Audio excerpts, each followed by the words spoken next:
The staircase in the woods, mysterious structures that appear in forests, deep in forests where few people venture, miles from roads or trails, or any evidence of human habitation. Park rangers and hikers occasionally encounter something that makes no sense, something that shouldn't exist and has no logical explanation for being where it is. It's a staircase, perfectly constructed, rising from the forest floor into nothing.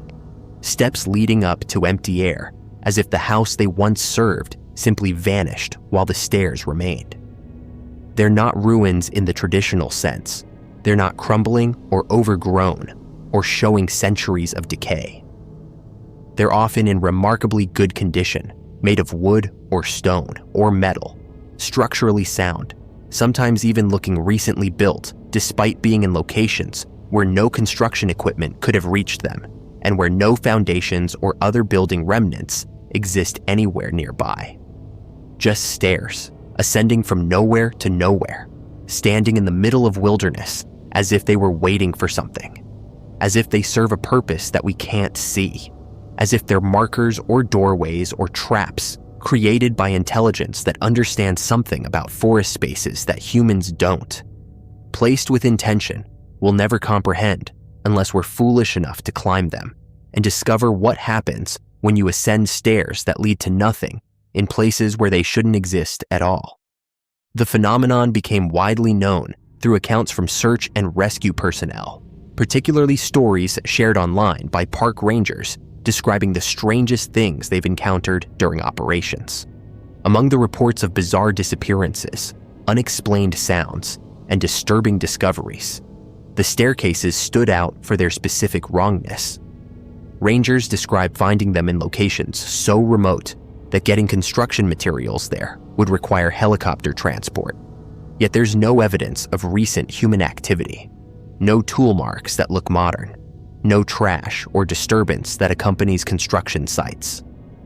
The stairs just exist, sometimes wooden staircases that look like they belong to Victorian houses, sometimes stone steps that appear ancient, sometimes metal, fire escape style stairs that look industrial, all standing alone in the forest with no other structures visible anywhere in the surrounding terrain. The rangers report being told during training never to approach the stairs, never to climb them, never to touch them if possible, and absolutely never to go near them if you're alone. This isn't official policy written in any manual, but rather knowledge passed down from experienced personnel to new recruits. Warnings given in serious tones that suggest these aren't superstitions, but safety protocols, based on actual incidents that aren't discussed publicly. When pressed for explanation, the veterans don't provide details, just reiterate that the stairs are dangerous in ways that aren't obvious, that people who've interacted with them have disappeared or been found in conditions that suggest something terrible happened, that the official stance is to note the location and avoid the area, never acknowledge them in written reports, never tell civilians about them, and absolutely never, under any circumstances, climb them. What happens if you climb the stairs is the subject of speculation and fragmentary accounts that are difficult to verify. Some stories describe people ascending the stairs and simply disappearing, never reaching the top, because at some point between steps, they transition to somewhere else, cease to exist in normal space, get pulled into whatever dimension or state the stairs actually connect to. Other accounts involve climbers reaching the top and experiencing disorientation, lost time, finding themselves in different locations than where they started with no memory of how they traveled the distance, or developing psychological issues that manifest as paranoia, persistent sense of being watched, or obsessive behavior around patterns and numbers. There are also descriptions of climbers returning from the stairs, physically present, but fundamentally changed, their personalities different, their memories altered, their bodies showing injuries or marks that have no explainable cause. They might speak about seeing things from the top of the stairs, vistas that don't match the forest they're actually in, skies that are the wrong color, or feeling that something was watching them from above as they climbed, something that lives where the stairs lead, something that permits ascent but might not permit descent, something that decides on a case-by-case basis whether you're allowed to return or whether you'll stay wherever the stairs actually go. The construction of the stairs is often anachronistic, styles and methods that don't match the age of the forest around them, or that use materials that weren't available in that region during periods when the construction style was common. Victorian-style carved wooden staircases found in forests that weren't settled until the mid-20th century. Stone steps with architectural features from European castles located in American wilderness where no such structures were ever built. Industrial metal stairs showing rust patterns that suggest decades of exposure, yet appearing in locations where metal construction has never occurred and where the rust should have progressed much further given the apparent age. The positioning is also wrong. They're not always on flat ground.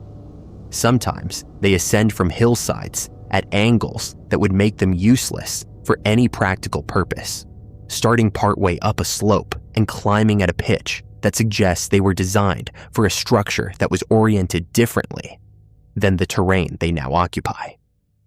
Sometimes they're in ravines or beside streams where no foundation could support a building, where water would have undermined any structure.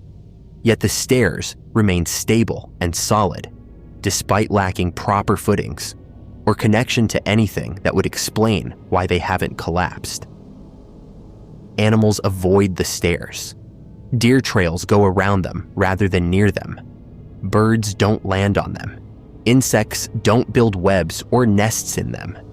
The exclusion zone around each staircase varies, but is consistently present, as if wildlife senses something about them that triggers instinctive avoidance, that marks them as territory or objects that shouldn't be approached by living things.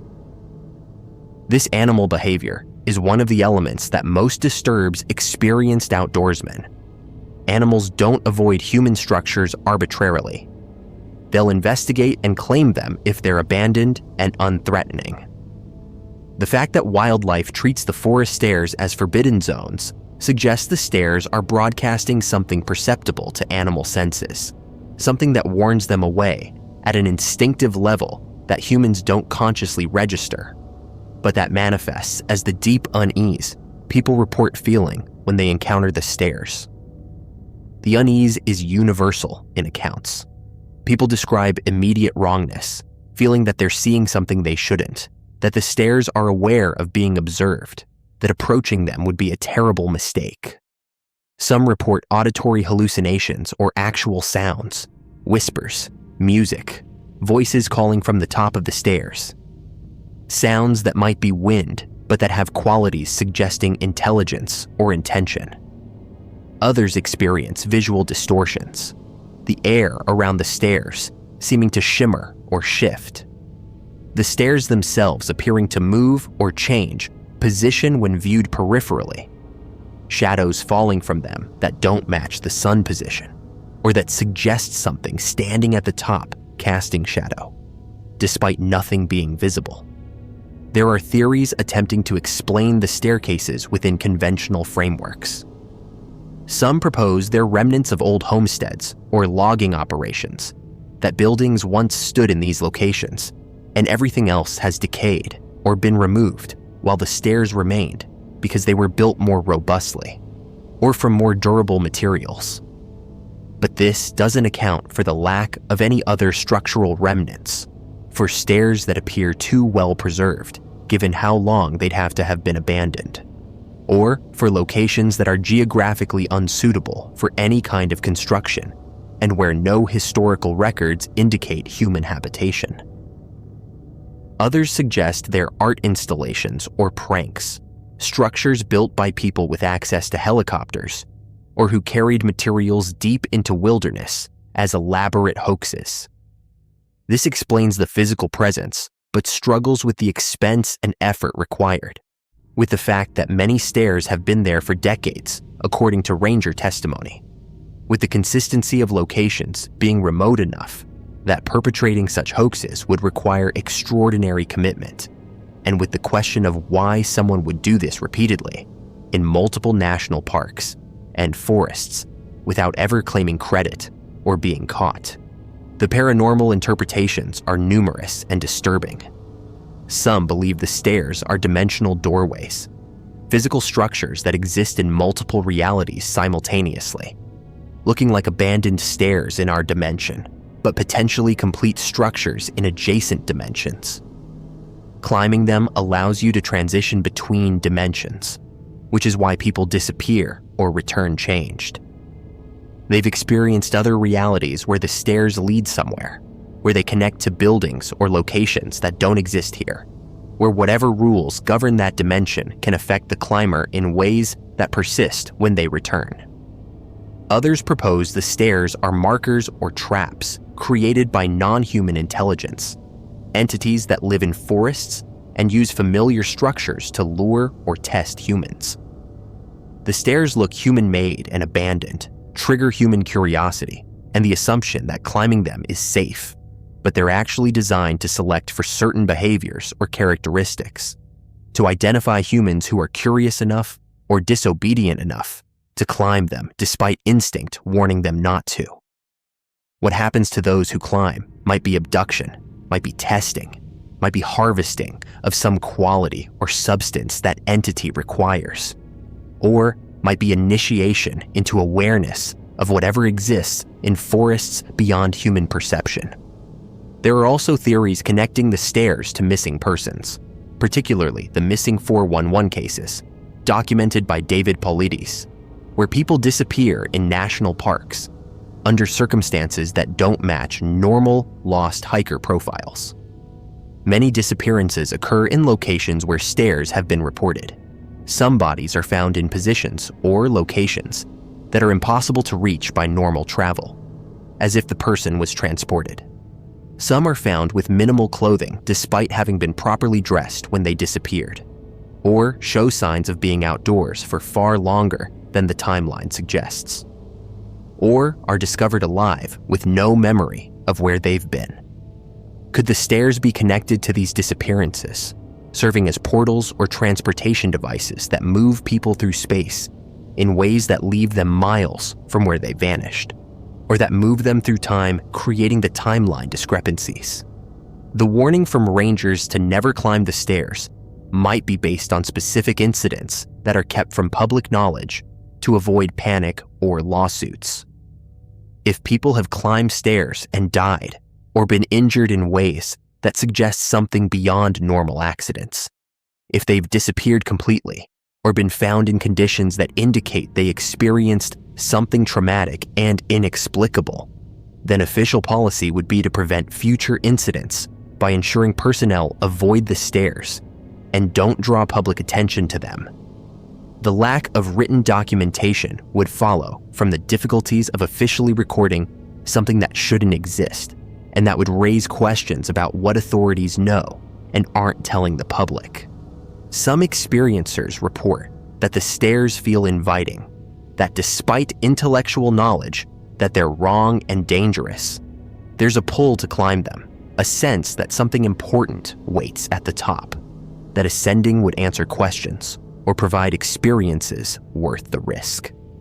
This contradicts the fear response that most people report, suggesting either individual variation in how people respond to whatever the stairs emit, or that the stairs themselves respond differently to different people, welcoming some while warning others away, selecting who they want to interact with, based on criteria we don't understand.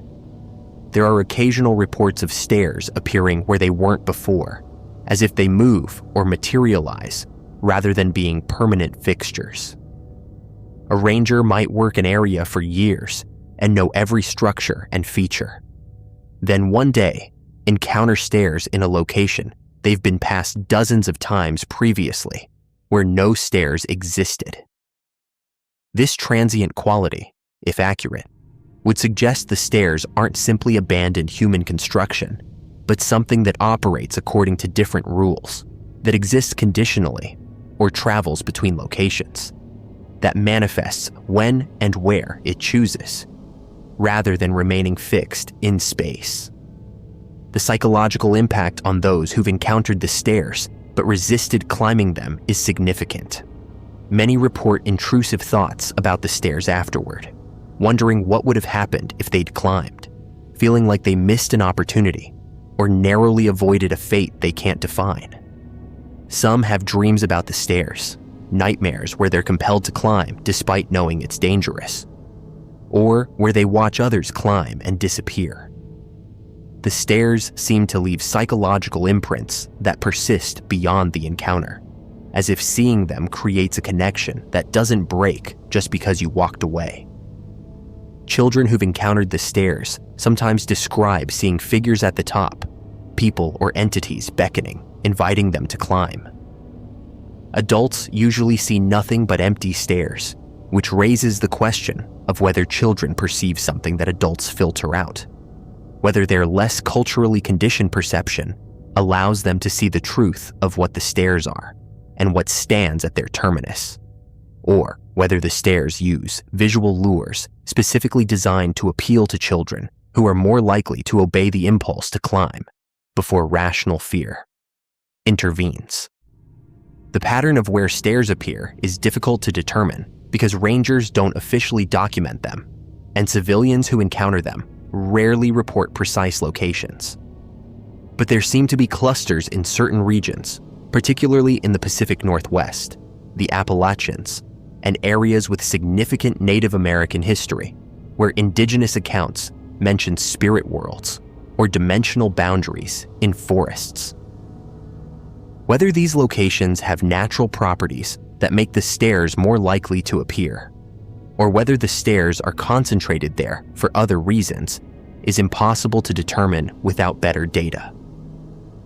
Native American legends from various tribes include references to structures in forests that shouldn't be approached, doorways or paths that lead to spirit realms, or places where the normal world and other worlds overlap.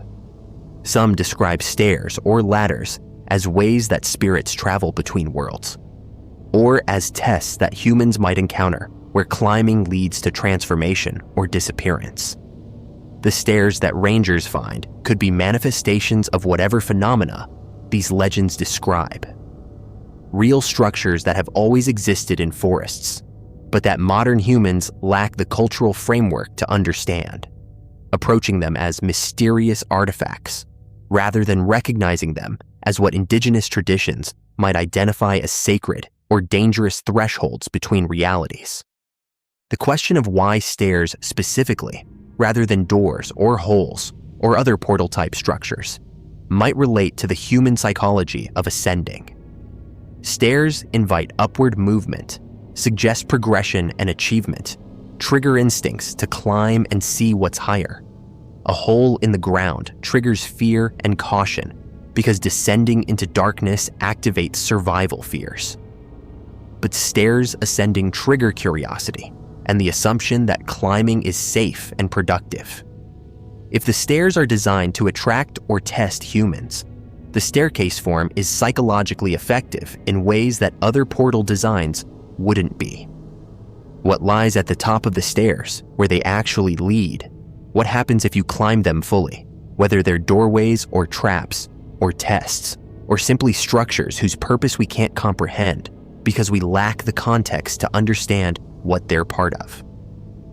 These questions remain unanswered, except through fragmented accounts from people who climbed and returned, whose testimony is often dismissed as hallucination or psychological breakdown, but who insist they experienced something real, something that proved the stairs are functional rather than decorative, that they lead somewhere that isn't empty air, but rather to spaces or states that overlap with normal forest reality in ways that allow structures to exist in both simultaneously. The official silence on the stairs is perhaps the most telling element.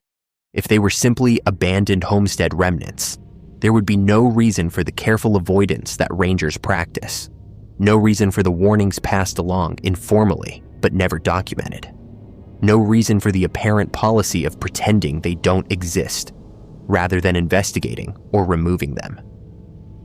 The silence suggests knowledge exists that isn't being shared, that authorities understand something about the stairs that would be difficult to explain publicly, that the decision has been made to minimize interaction rather than attempt to understand or remove them, because understanding them has been tried, and the results made it clear that the best policy is avoidance. And somewhere in forests across the continent, stairs stand alone in clearings or against hillsides, ascending from earth to air, waiting. They wait for the next hiker to stumble across them and feel the pull to climb, for the next ranger to discover a new location where they've appeared, for the next person who dismisses warnings and takes those first steps upward, convinced that nothing will happen, or curious enough about what might happen to accept the risk. The stairs wait with patience that suggests they've been waiting for decades or centuries, that they'll continue waiting because time moves differently for them, or because whatever placed them operates on timescales that make human lifespans irrelevant.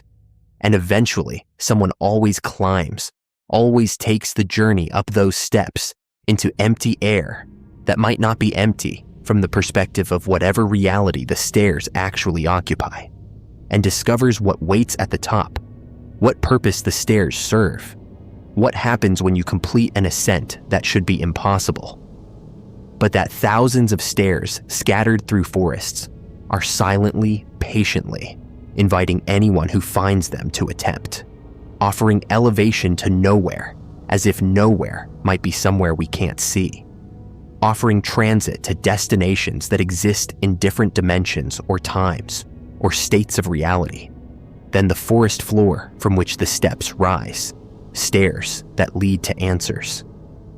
We might not survive learning, to places we might not return from, to encounters with whatever intelligence knows that humans can't resist stairs, can't see a staircase without wondering what's at the top, will eventually climb despite every warning, despite every instinct screaming danger, despite the absolute certainty that something is wrong with stairs that stand alone in forests miles from anywhere they should exist, ascending into air that might be solid on the other side, opening onto rooms or worlds or things we were never meant to see, but that the stairs offer access to for anyone willing or foolish enough to climb them, to step up from the forest floor and keep climbing until they reach the top, or until they reach whatever waits between the bottom and the top, for those who accept the invitation that stairs in the forest represent, the promise that impossible structures make, the doorway that looks abandoned but might simply be waiting, has always been waiting, will always be waiting for the next person to test whether stairs that lead to nowhere actually lead somewhere, somewhere that will prove the warnings were justified, that the stairs are exactly as dangerous as rangers insist, that some structures in forests exist for purposes that have nothing to do with human comprehension and everything to do with whatever remains hidden in wilderness spaces, whatever watches from dimensions we don't see, whatever built stairs in places where no stairs should be and left them there, knowing that eventually someone would find them, would climb them, would discover what happens when you take seriously the architecture of impossible structures, and trust that stairs must lead somewhere, even when all evidence suggests they can't, even when every sense warns you to turn away, to leave them standing in the forest untouched, to resist the pull that stairs exert on human consciousness, the invitation they represent, the promise they make that somewhere up there, at the top of steps that rise from nothing, something waits worth climbing toward, even if you never return from reaching it. The Shadow Man at the foot of your bed, a global experience. You wake in the night, or you think you wake, though your body won't move, won't respond to the urgent commands your conscious mind is sending, leaving you paralyzed while awareness returns with terrifying clarity. And there's a figure at the foot of your bed. Not a person, not exactly, but a human-shaped absence, a silhouette darker than the surrounding darkness, a presence that radiates malevolence, or at minimum a tension so intense it feels like weight pressing against your chest, making breathing difficult, making terror absolute. The figure is tall, typically male in shape, though featureless, composed entirely of shadow or darkness that seems to absorb light rather than merely blocking it, and it's watching you with an intensity you can feel, despite it having no visible eyes, no face, nothing but the human-shaped void standing there at the foot of your bed while you lie paralyzed, unable to move, unable to scream, unable to look away or close your eyes or do anything, except endure the presence until something shifts. The figure vanishes, or you fully wake, or consciousness slips back into sleep, leaving you with the memory of the encounter, the certainty that something was there, something saw you in your most vulnerable state, something malevolent, or at minimum profoundly other, stood in your bedroom and watched you while you couldn't move, or defend yourself, or escape. This experience is reported globally, across cultures, across demographics, across time periods, with such consistency that it constitutes one of the most common paranormal experiences humans report, described in remarkably similar terms, despite experiencers having no contact with each other. No shared cultural framework that would explain the uniformity of the phenomenon, suggesting either that sleep paralysis combined with universal human psychological patterns creates this specific hallucinatory experience independently in millions of people, or that something external is actually occurring, that the shadow man is real entity or phenomenon, rather than internally generated hallucination, that he appears at the foot of beds globally because he exists, because he accesses sleeping humans during the vulnerable state when consciousness returns before motor control does, when you're aware but helpless, when you're perfect audience for whatever the shadow man is or wants, making these encounters either the most consistent cross-cultural hallucination humans experience or evidence of something genuinely external, something that visits sleeping humans, something that stands and watches with terrible attention, something that has been doing this for as long as humans have slept and will continue doing it, appearing at the foot of your bed, standing in your bedroom, watching you while you're paralyzed until you finally break free or until he vanishes, leaving you alone in the darkness, wondering whether what you experienced was real, or whether your brain constructed it, whether the shadow man exists, or whether he's generated by sleep paralysis and evolved fear responses that create the same figure independently in experiencers worldwide, making him either real visitor from somewhere beyond our normal reality or the most universal nightmare humans generate.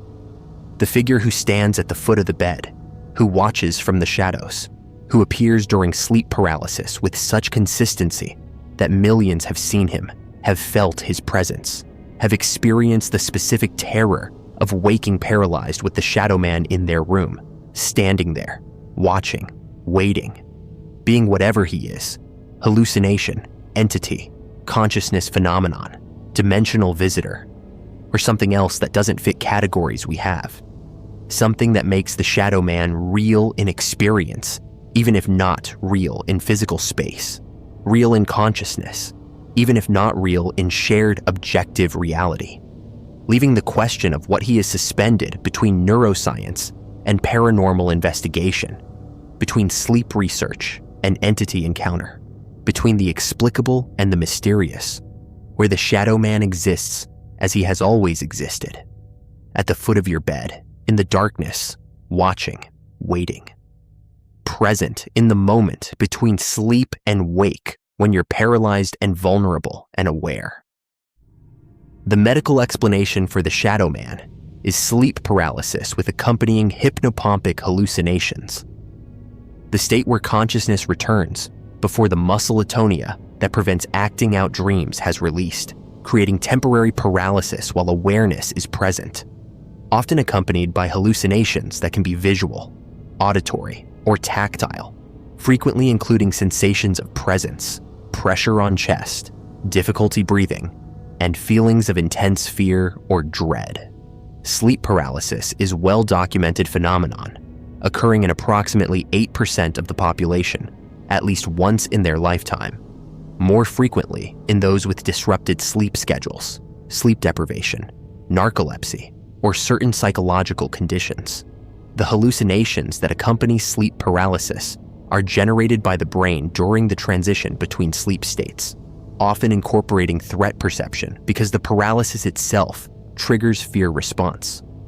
Being unable to move activates survival circuits that interpret the situation as danger, and the brain constructs explanatory hallucinations of threats that would justify the fear and paralysis you're experiencing.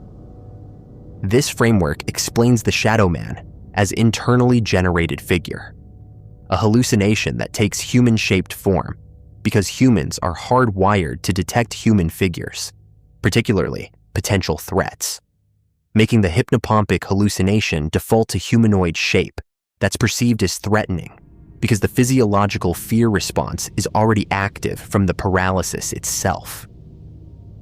The consistency of the experience across cultures would reflect universal human neurology. Everyone has similar brain architecture, similar fear responses, similar tendency to hallucinate threatening human-shaped figures during vulnerable paralyzed states, creating the shadow man independently in millions of experiencers through convergent psychological and neurological processes rather than through actual external entity visiting. But this explanation, while scientifically respectable and accounting for many features of the phenomenon, struggles with certain aspects of the reports. The specificity of the shadow man's appearance, dark, absorbing light rather than reflecting it, typically male-shaped, positioned at foot of bed rather than randomly located, exhibiting behavior that suggests awareness and attention rather than being static hallucination, seems remarkably uniform for internally generated experience.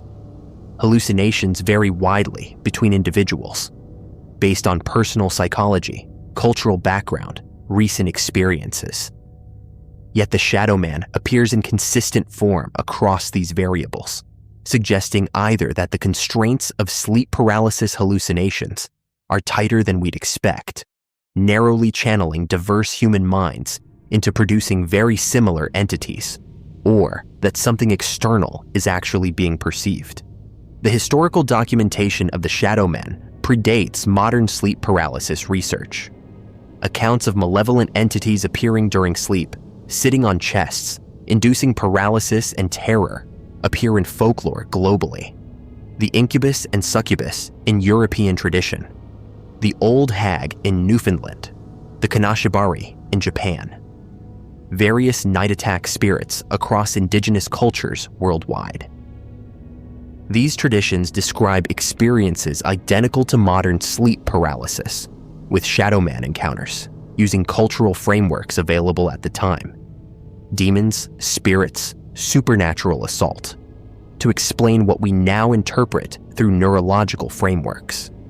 The continuity across centuries and cultures suggests that whatever generates these experiences is a consistent feature of human neurology that manifests similarly regardless of when or where it occurs.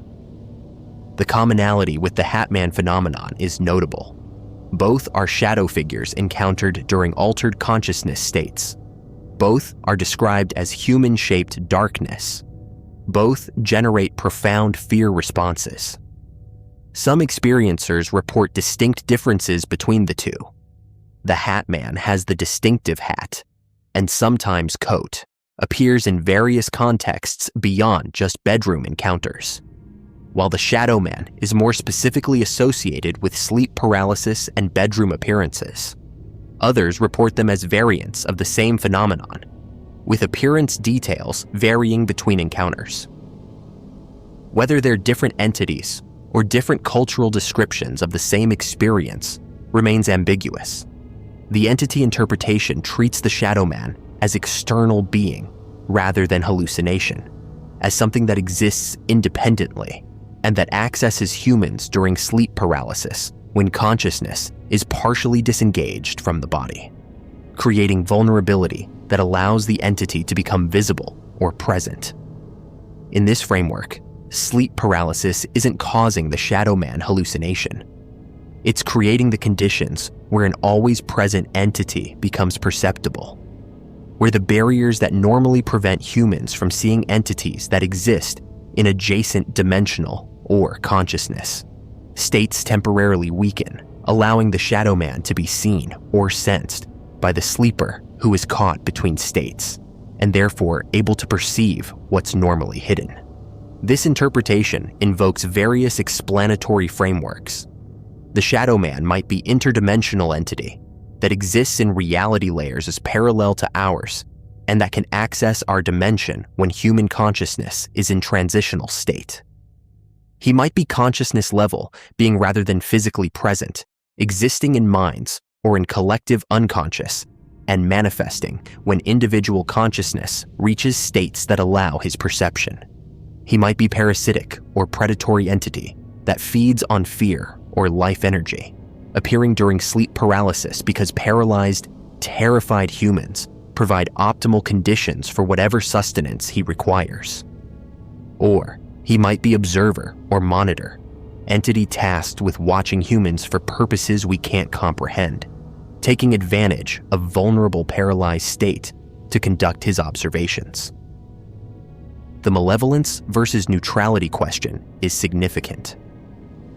Most experiencers describe feeling threatened by the shadow man's presence, perceiving malevolent intent, or at minimum disturbing attention that feels predatory. But is the shadow man actually malevolent? Or does his appearance during state of fear create interpretation of threat where none exists? If you're already terrified from sleep paralysis, any presence will seem threatening.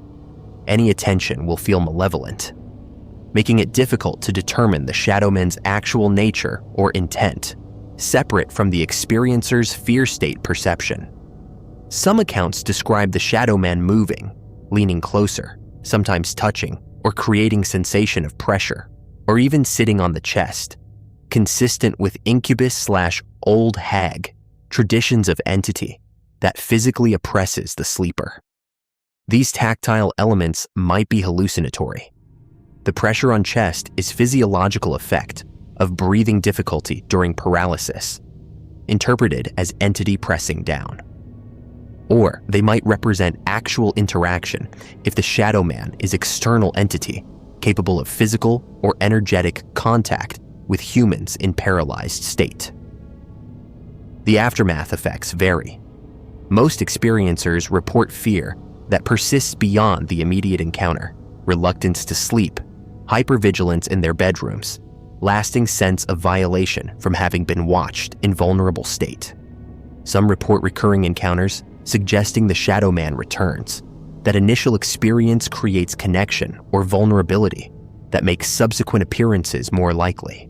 Whether recurrence reflects increased awareness, causing recognition of previously ignored sleep paralysis episodes, reflects psychological pattern where expectation creates repeated experiences, or reflects actual repeated visitation by entity, depends on which framework you accept.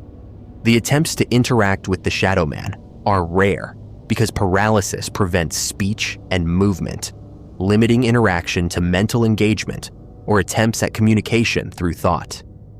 Some experiencers report trying to challenge the figure mentally, asserting authority over their space, attempting to banish or dismiss the presence through will or prayer or internal commands. Success rates are difficult to assess. If the shadow man vanishes, was it responding to the command, or was the sleep paralysis episode ending naturally at that moment? If he remains despite commands, does that prove he's external and autonomous? Or does it prove that hallucinations don't respond to commands because they're generated by brain processes rather than being external entities you can communicate with? The protective measures people adopt reflect beliefs about the shadow man's nature. Those who interpret him as hallucination work on improving sleep hygiene, reducing stress, addressing sleep disorders. understanding the physiology to reduce fear when episodes occur. Those who interpret him as entity attempt spiritual protection, prayers, blessings, protective symbols, cleansing rituals, religious practices from various traditions intended to prevent the shadow man from accessing the bedroom or from manifesting during sleep. Whether these protective measures work reflects either that addressing sleep problems reduces sleep paralysis frequency, or that spiritual protection genuinely prevents entity access, or that psychological confidence from protective measures reduces fear and thereby reduces interpretation of paralysis experiences as shadow man encounters. The scientific studies of sleep paralysis document the physiological and neurological aspects, the REM atonia that causes paralysis, the brain activity patterns during episodes, the demographic factors that predict frequency, but don't definitively settle whether accompanying hallucinations are purely internal or whether they incorporate perception of external phenomena that are normally inaccessible to waking consciousness. Testing whether entities exist during sleep paralysis would require detecting them through instruments during episodes when experiencers report presences. But designing such experiments faces enormous methodological challenges. How do you detect an entity that might exist in consciousness space rather than physical space? What instruments would be appropriate? How do you distinguish between detecting actual entity versus detecting the brain activity that generates hallucination of entity? The cultural interpretation differences are revealing. Western secular materialist culture defaults to neurological explanation. It's hallucination, it's brain-generated, it's sleep paralysis phenomenon that's frightening, but ultimately harmless and explainable through neuroscience. Many traditional and religious cultures default to entity interpretation. It's spirit, demon, dimensional being, something external that attacks or observes during vulnerable sleep states. Neither cultural framework has definitive proof, and experiencers' interpretations tend to align with their prior beliefs about whether entities exist and whether consciousness is purely physical, or whether it can perceive non-physical realities. The question of why the shadow man appears at the foot of the bed specifically, rather than beside the bed or elsewhere in the room, might relate to visual perception during paralysis if experiencers tend to be lying in specific positions and their eye movement and visual focus are constrained by paralysis. The foot of the bed might be where figures naturally appear in their visual field. Or if the shadow man is external entity, the foot of the bed might be strategic position, far enough away that immediate physical threat isn't implied, close enough that presence is undeniable, positioned where the sleeper can see him without being able to easily look away, creating optimal conditions for whatever purpose the observation or encounter serves. The shadow man's darkness, his light-absorbing quality, is consistently described in ways that suggest he's not merely dark-colored, but is composed of darkness itself, is an absence rather than a presence, is void in human shape. This darkness could be hallucinatory artifact. The brain during sleep paralysis generates figure from shadows and darkness in the room, creating entity from existing dark spaces, rather than generating fully formed independent visual hallucination. Or if the shadow man is external, his darkness might be his actual nature, might be how entities from adjacent dimensions or consciousness states appear when they manifest in physical space, might be the visual representation of something that doesn't have physical form, but that consciousness perceives as dark, human-shaped void. Because that's the closest approximation available to perception systems designed for physical reality. Whether the shadow man is universal hallucination or universal visitor, whether he's generated by your paralyzed sleeping brain, or whether he's actually there standing at the foot of your bed when you can't move, the experience is real and is traumatic and is shared by millions of humans across history and geography, creating one of the most consistent paranormal or consciousness experiences our species reports.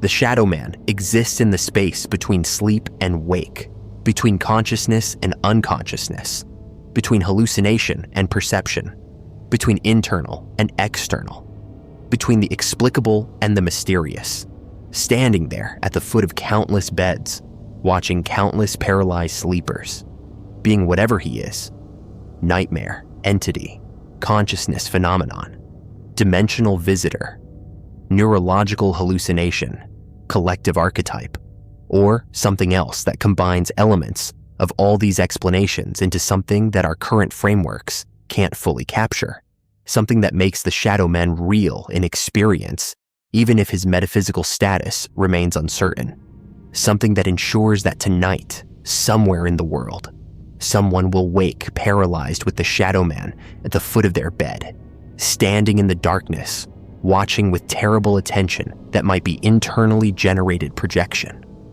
or might be external observation, might be brain-creating fear figure during vulnerable state, or might be entity taking advantage of vulnerability to manifest and observe, leaving the question of what the Shadow Man actually is forever suspended between the explanations, forever ambiguous, forever terrifying. Regardless of which interpretation is correct, because waking paralyzed with a dark figure watching you is horrifying, whether that figure is hallucination your brain created or entity that actually exists, whether he's in your mind or in your room, whether he's nightmare or visitor, leaving the Shadow Man as permanent fixture of human experience, permanent feature of sleep paralysis encounters, permanent mystery that stands at the intersection of neuroscience and paranormal investigation, at the boundary between brain-generated experience and potentially external phenomenon, at the foot of your bed when you wake paralyzed, standing there in the darkness, watching, being real or being hallucination, or being something that makes the distinction irrelevant because the experience is real and the fear is real and the Shadow Man is there, whether he exists or not, whether he's entity or hallucination, whether he's visiting or whether you're generating him, standing there as he has stood for thousands of years at the feet of beds and sleeping mats and wherever humans have slept and experienced the paralysis and seen the figure in the darkness, the Shadow Man who watches, who waits, who exists in the liminal space between states of consciousness where the most profound and disturbing human experiences occur, where we're most vulnerable, where we're caught between worlds, and where he stands, always stands, forever stands, watching from the darkness at the foot of your bed. The sleepwalkers, people who vanish and return with no memory. They leave their homes in the middle of the night, walking outdoors they unlock without waking, moving through streets with eyes that don't quite see, traveling distances that shouldn't be possible in the time that passes. Sometimes they're found miles away, standing in places they've never been before, with no shoes on their feet and no memory of how they got there. Sometimes they're gone for hours, for days, and when they return or are discovered, their minds hold nothing of the journey. No recollection of walking, no memory of the time that passed.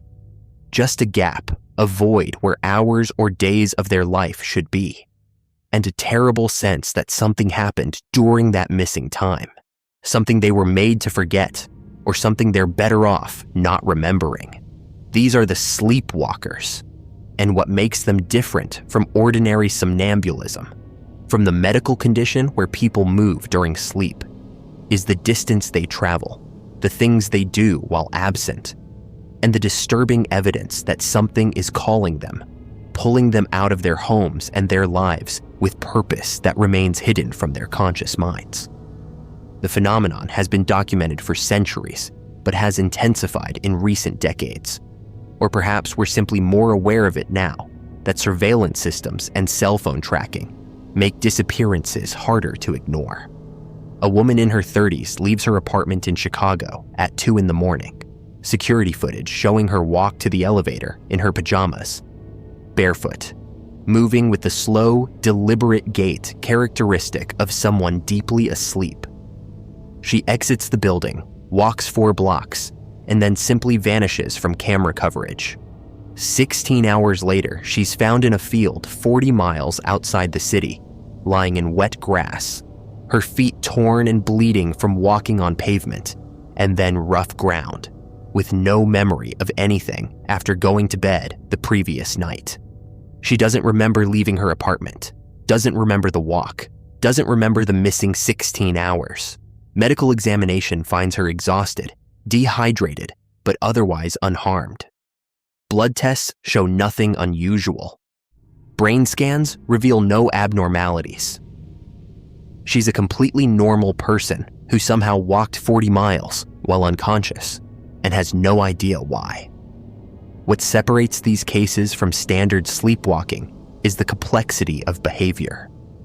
Sleepwalkers typically move through familiar environments, navigating their homes or immediate surroundings in automatic patterns.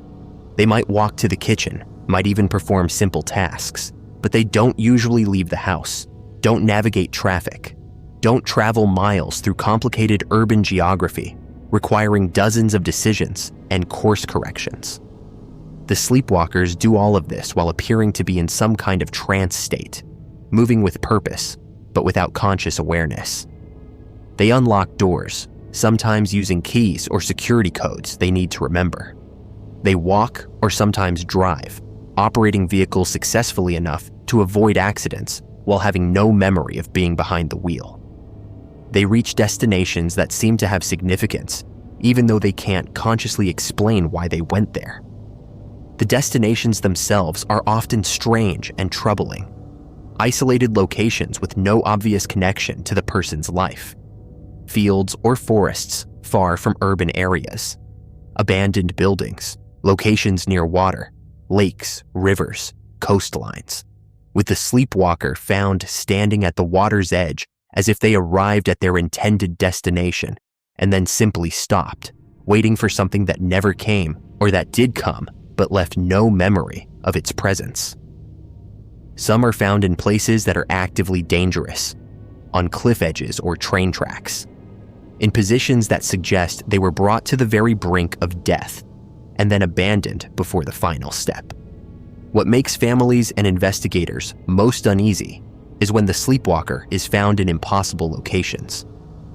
A man vanishes from his rural home in Oregon and is discovered 24 hours later in a Nevada desert, over 400 miles away. He has no car, no money, no explanation for how he covered that distance. A teenager disappears from her bedroom on the 2nd floor of a house where the windows were locked and is found the next morning in a park 6 miles away, with no evidence she ever left through a door or window that could be opened from inside. The physics and logistics don't work. The distances are too great, the time too short, the access points too secure. Yet the people are gone and then found, and their minds hold nothing but blankness where the explanation should be. Some sleepwalkers are never found or are found too late. Missing person cases where the individual simply walked away from their life in the middle of the night and never returned. Bodies discovered in remote locations weeks or months later. Cause of death exposure or dehydration, with evidence suggesting the person walked there purposefully, but with no indication of why. These cases blend into statistics, get categorized as accidents or suicides, but family members and investigators sometimes notice patterns. The person left their home in night clothes. They bypassed multiple opportunities to get help or turn back.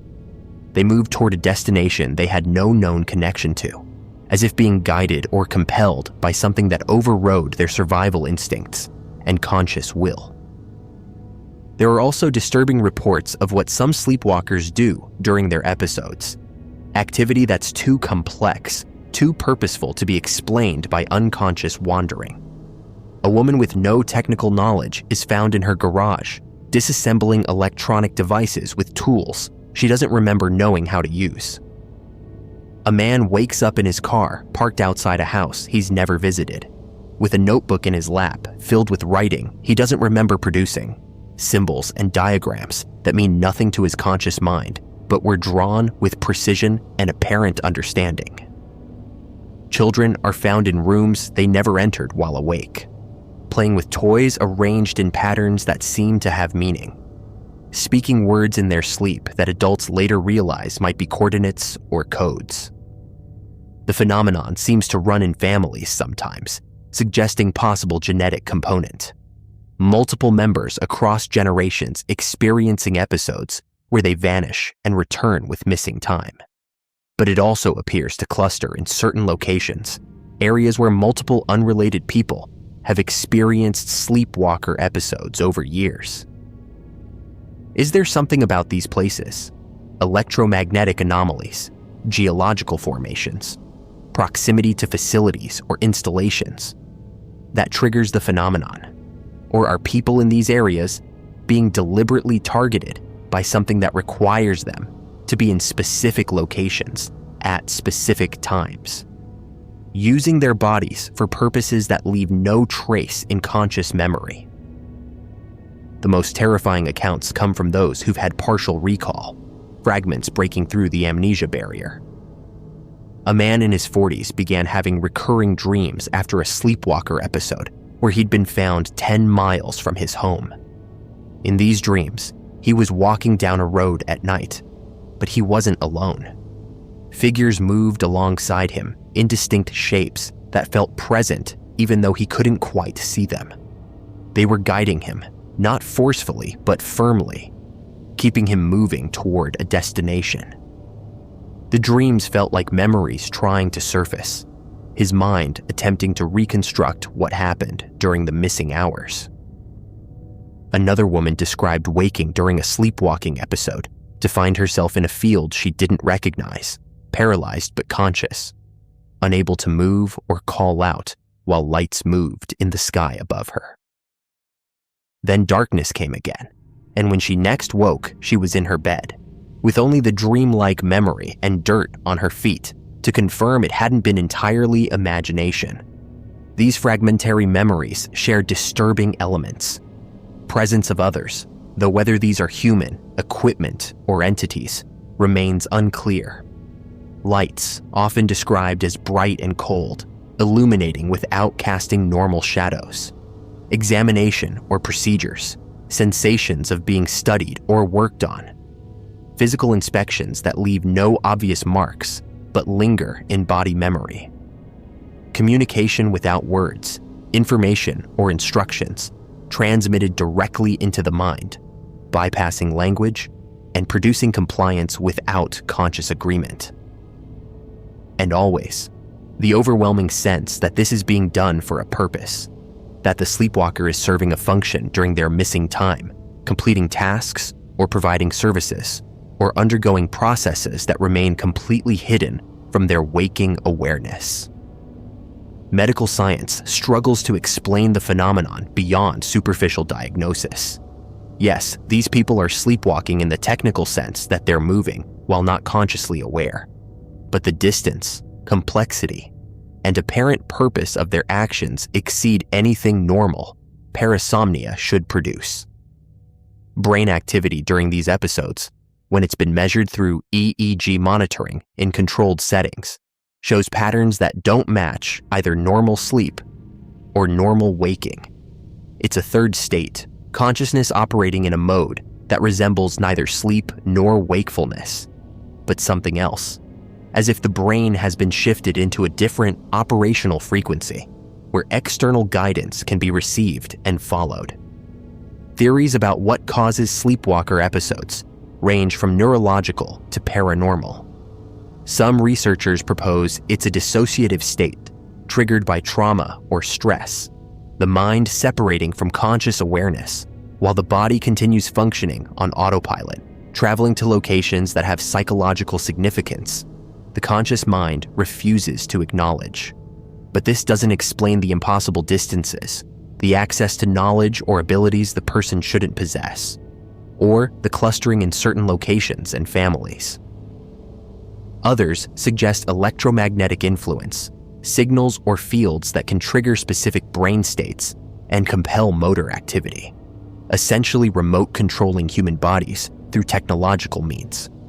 This would require capability far beyond publicly acknowledged technology, but certainly within the realm of classified research into brain-machine interfaces and neural manipulation.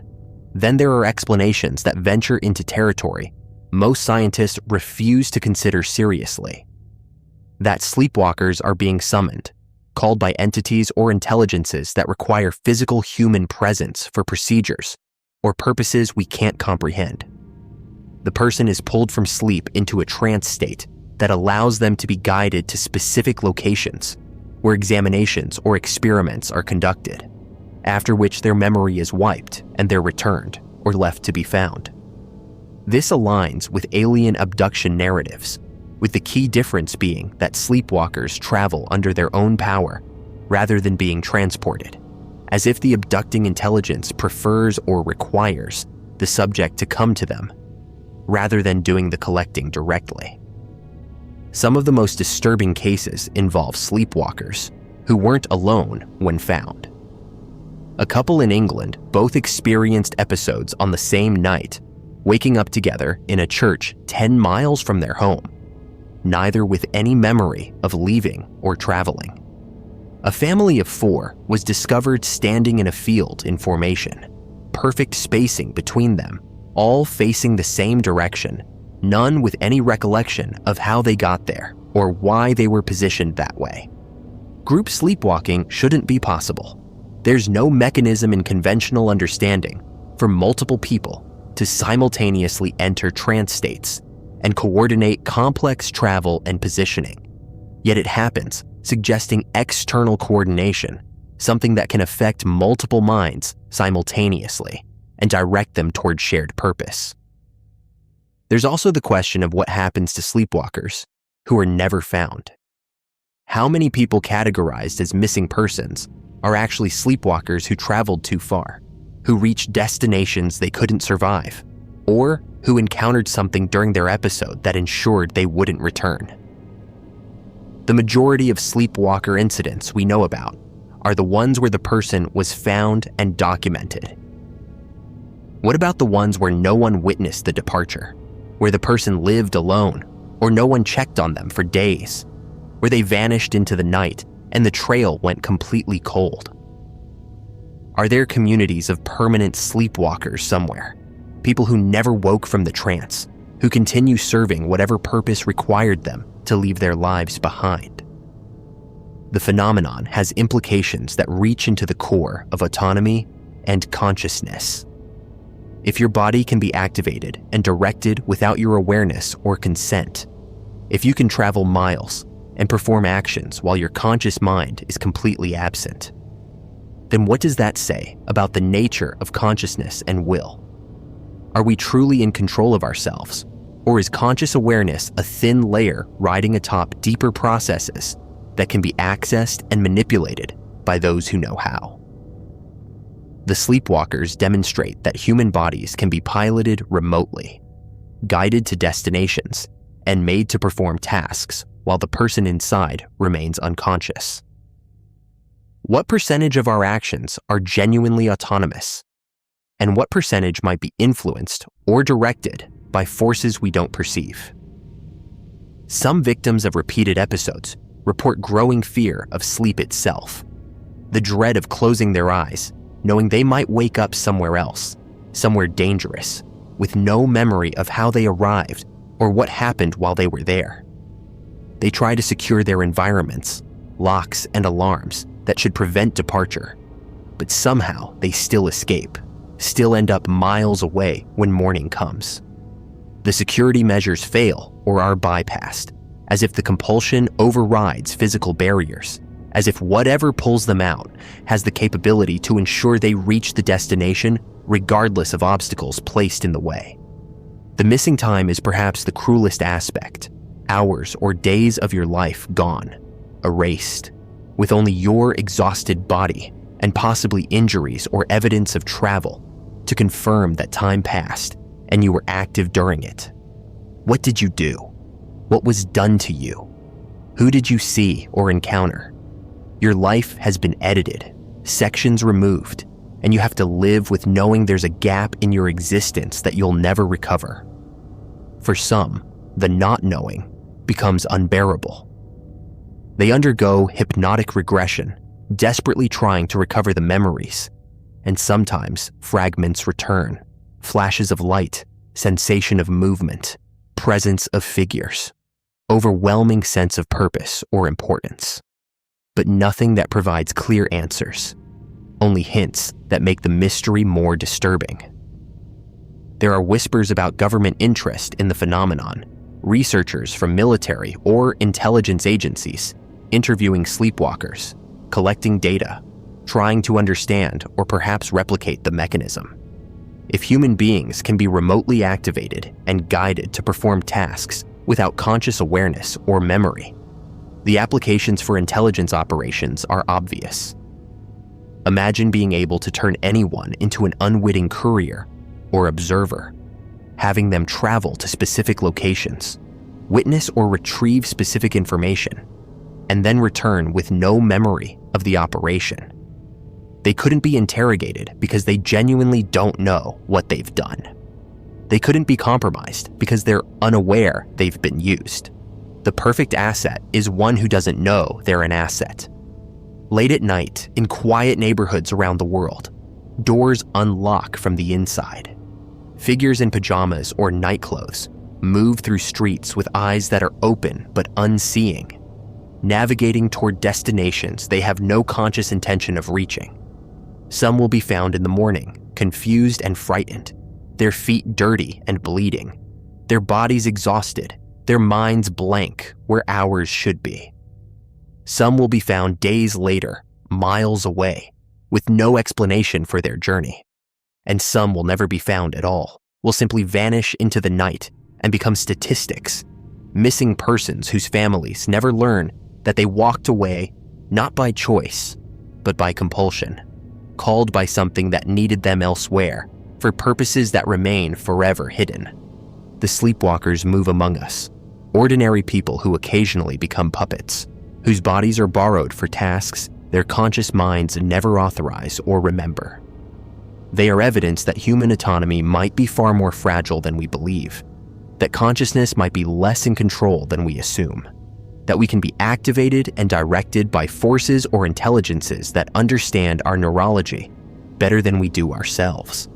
And the most terrifying realization is that you could be a sleepwalker yourself, that episodes might have occurred that you've completely forgotten, that the life you remember living might have gaps you're not aware of, times when something else was using your body while your mind was safely locked away in unconsciousness, kept from witnessing what you were being made to do, kept from remembering the journey, the destination, or whatever was waiting there when you finally arrived. The 13th floor. Buildings that skip an entire level. Walk into almost any tall building and you'll notice something strange about the elevator buttons. They go from 12 to 14, skipping 13 entirely, as if that number simply doesn't exist, as if an entire floor has been erased from the building's official count. Most people accept this as superstition, a harmless concession to triskaidekaphobia, the fear of the number 13 that supposedly makes floors labeled as such harder to rent or sell. But what if the missing 13th floor isn't missing at all? What if it exists in every building that claims to skip it? A hidden level accessible only through unmarked buttons or specific key codes, a floor that operates outside normal building regulations and oversight, where things happen that were never meant to be documented or discovered. What if every major building in every major city has a 13th floor that you're not supposed to know about, occupied by entities or organizations or activities that require absolute secrecy, hidden not in remote facilities, but right in the middle of urban centers, concealed by the simple expedient of telling everyone that floor doesn't exist? The tradition of skipping 13 in building numbering started in the early 20th century, officially attributed to the superstition that 13 is unlucky. Hotels began omitting the 13th floor because guests supposedly refused to stay there. Office buildings followed because tenants wouldn't lease space on an unlucky floor. By mid-century, the practice was standard in American construction. The 12th floor is followed immediately by the 14th, and everyone pretends this is normal, that buildings somehow transition from 12 to 14 without the space in between actually existing. But architecturally, structurally, the buildings still have that level. The physical space exists. There's concrete and steel and volume between the 12th and 14th floors, regardless of what the elevator panel claims. So what's actually there?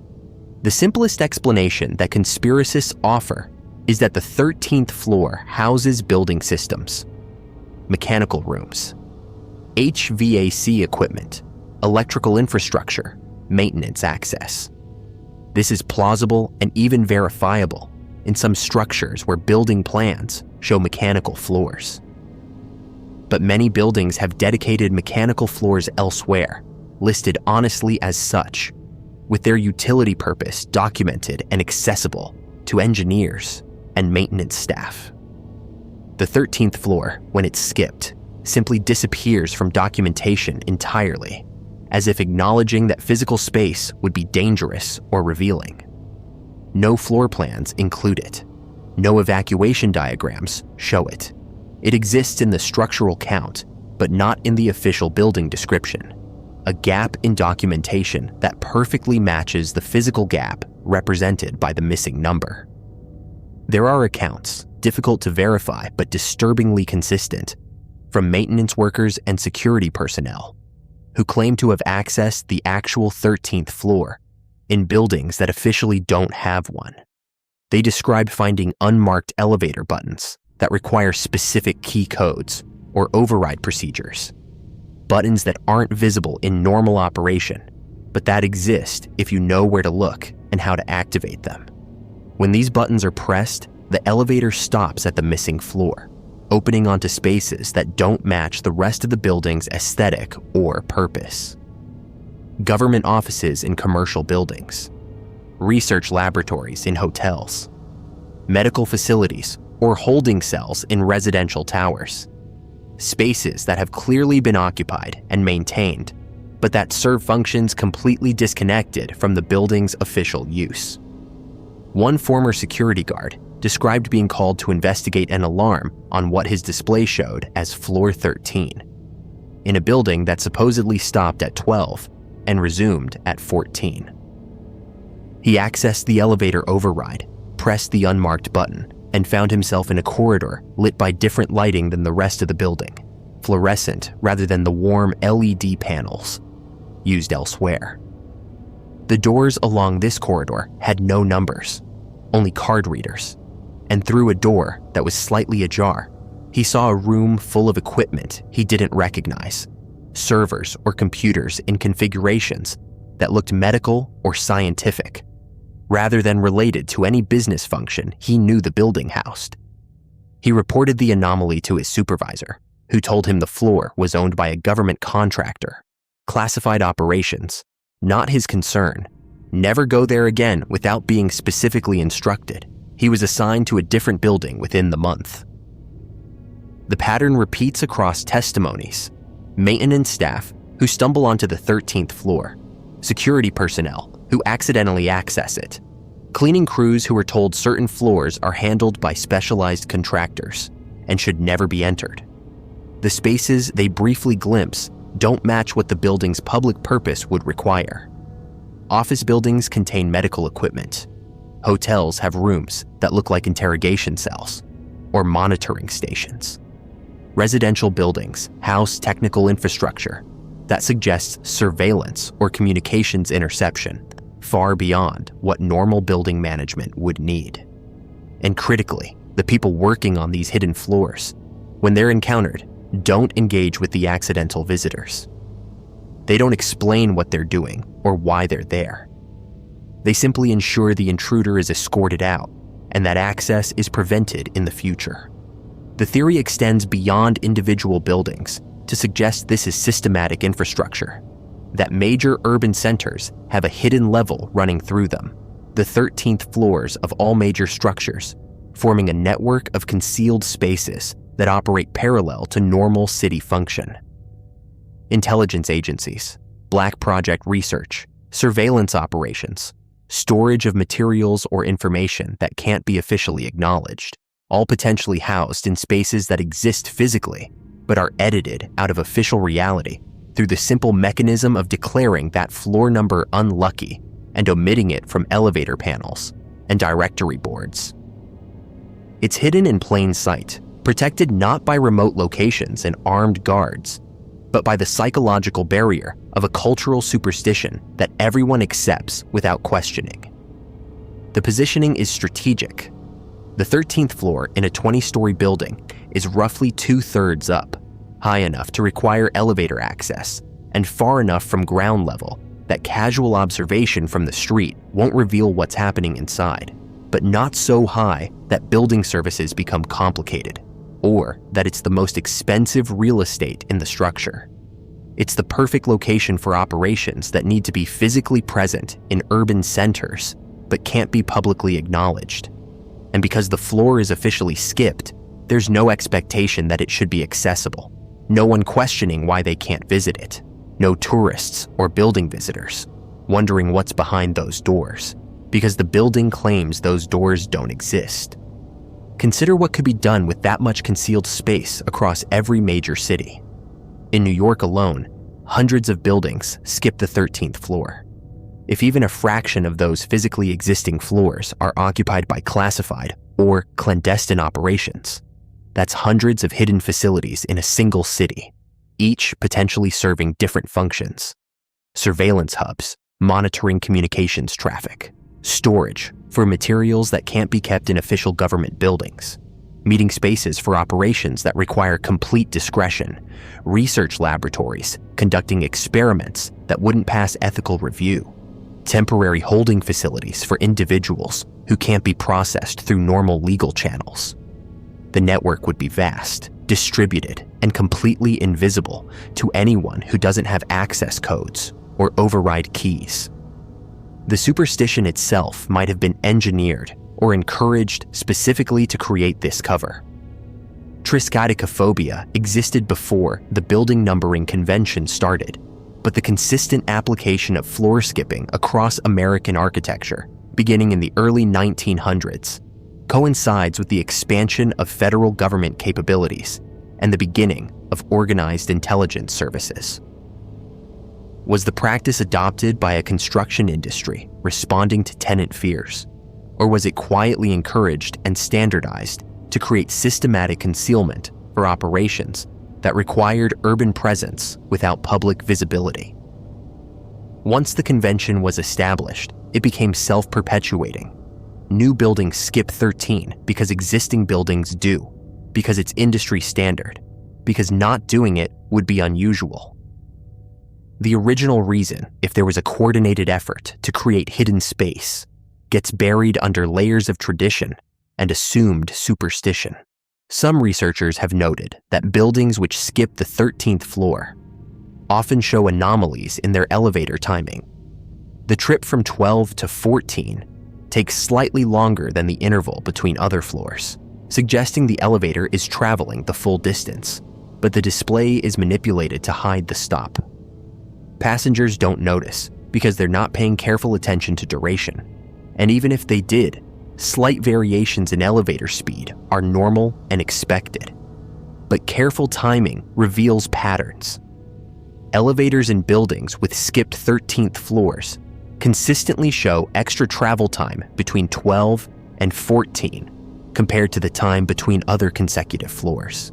Is this just the elevator traveling further without stopping because there's no call button for 13? Or is it evidence that the elevator is stopping, that doors are opening, that something is happening during that interval that passengers aren't aware of because the display never shows 13, and their attention is focused on the numbers rather than the physical sensation of movement? There are also reports of elevator malfunctions where the 13th floor briefly appears on displays, moments of technical glitch or override failure where the hidden floor becomes momentarily visible. Passengers describe seeing 13 flash on the elevator panel for a fraction of a second before being replaced by 14. Or the elevator doors beginning to open at a floor the panel doesn't acknowledge before closing again and continuing. These glitches are rare enough to be dismissed as minor technical errors, but they're consistent enough across different buildings and different cities to suggest systematic rather than random failure, as if the concealment isn't perfect, and occasionally the true building structure breaks through the official narrative.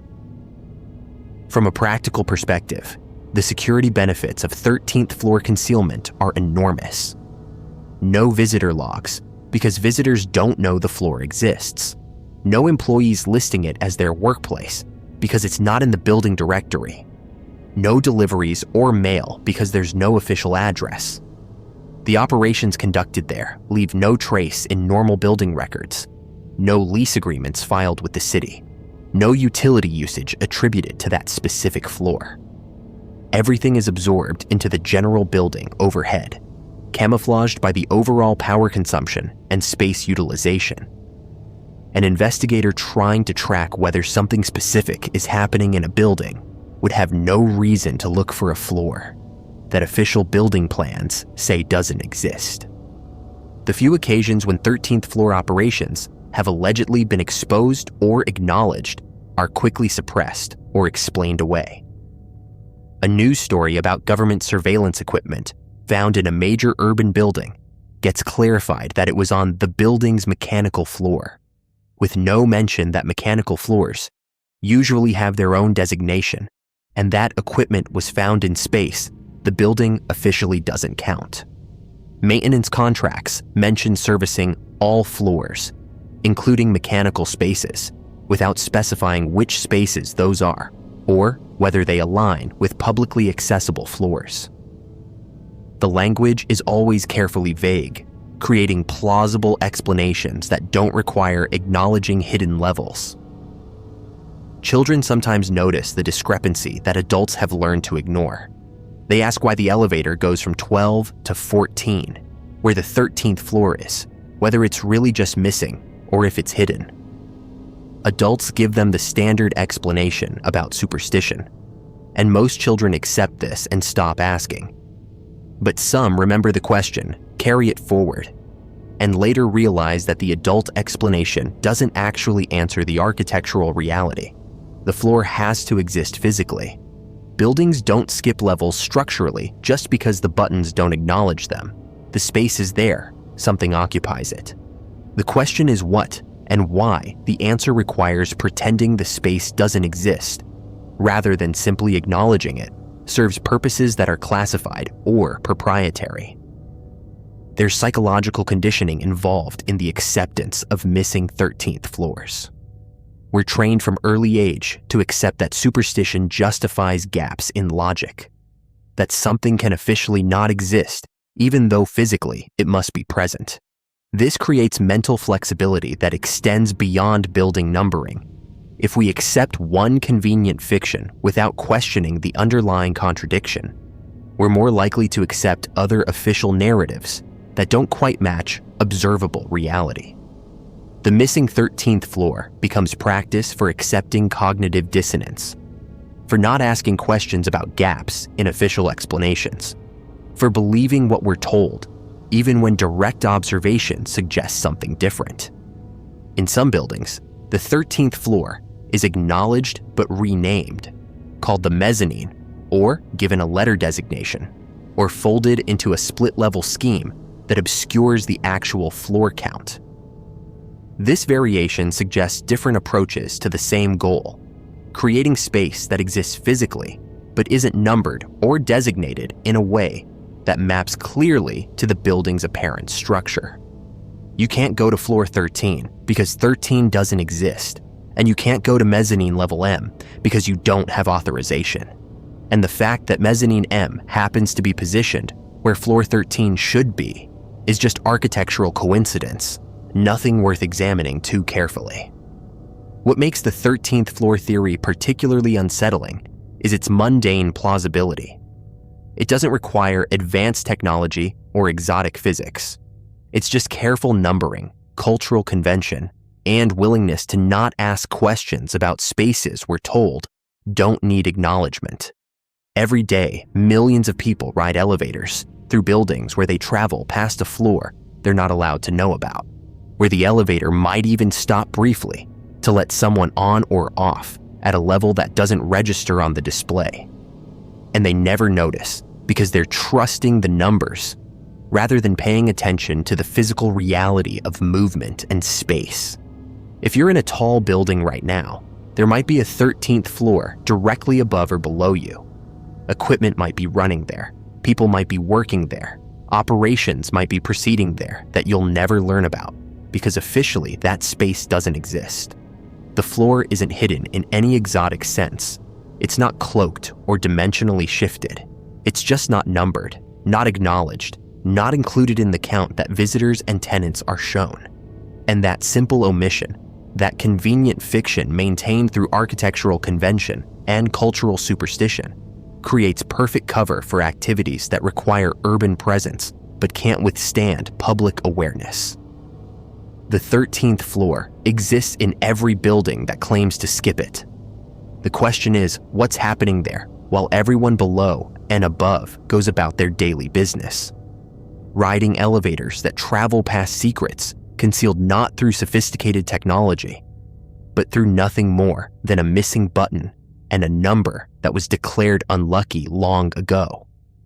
Perhaps for reasons that had nothing to do with superstition and everything to do with creating systematic concealment that would persist for generations without anyone thinking to question why a floor that must physically exist is treated as if it simply isn't there. The Smiling Man, encounters with a being that shouldn't exist. There are certain stories that circulate in whispered tones late at night, accounts that share disturbing similarities despite coming from people who've never met, who live in different cities, different countries, different decades. They describe encountering someone on an empty street in the hollow hours when darkness feels absolute and the normal rules of human interaction seem suspended. This someone walks strangely, moves wrong, and when they see you, when they notice you've seen them, they smile. Not with warmth or recognition or any emotion you can identify. They smile like something performing an action it's observed but doesn't understand, stretching the mouth into a shape that's technically correct but completely, horrifyingly wrong. The smile never reaches the eyes. The eyes remain flat, empty, predatory. And then, depending on the encounter, this being either continues its bizarre movements and disappears into the darkness, or it begins moving toward you with mechanical purpose. That terrible smile locked in place. And you realize with absolute certainty that if it reaches you, something worse than death is going to happen. The most widely shared encounter occurred in Seattle in 2008, posted originally to an online forum by someone who'd experienced something they couldn't rationalize or forget. They described walking home around 2 a.m, sober and alert, through a neighborhood they knew well. The streets were empty, silent. In that particular way, cities become in the dead hours when even ambient sound seems to withdraw. Then they saw him, a tall figure approximately a block away, moving under the streetlights in a manner that immediately registered as wrong. He wasn't walking with the natural rhythm of human gait, the slight bounce and sway that comes from joints and muscles working in coordination. Instead, he moved in lurching steps, limbs bending at angles that seemed exaggerated or incorrect, head tilted at a position that suggested the neck had too many joints or too few. But he was moving with purpose, advancing down the sidewalk as if performing movement rather than experiencing it. As the witness watched, trying to understand what they were seeing, the figure began dancing. Not dancing the way drunk people stumble and sway, but executing precise, jerking movements. Arms flailing in rigid patterns, legs kicking with mechanical timing. body contorting through poses that looked choreographed by something with only theoretical knowledge of how human bodies move. The witness froze, every instinct screaming that they were observing something deeply wrong, something that wore human form but operated according to different principles. Then the dancing figure noticed them. It stopped mid-movement and turned its head, not rotating the body first the way a person naturally would, but swiveling the head independently. Too far, maintaining eye contact that should have been impossible from that angle. And it smiled. The witness described that smile as the most terrifying part of the encounter.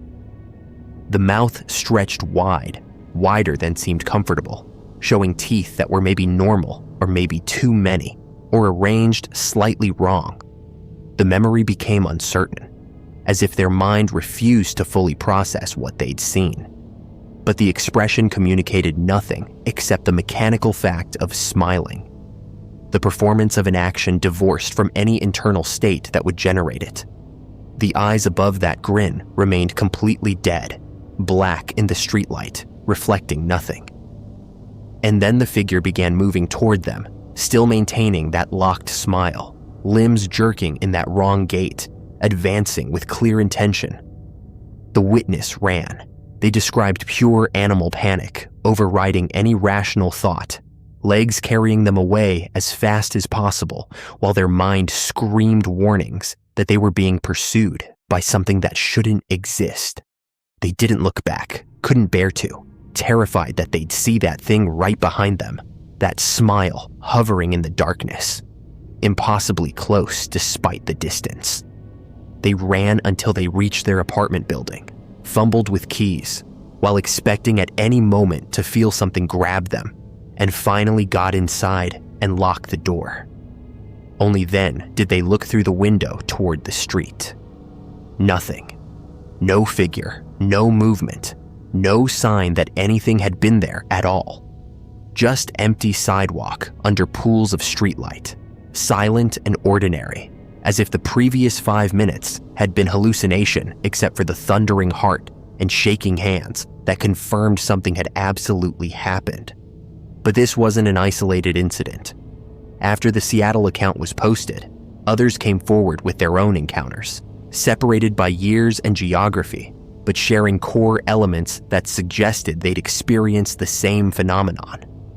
A woman in Virginia described seeing a man dancing strangely on her street in the early morning hours, his movements wrong and jerking, his smile visible even from a distance, frozen and awful.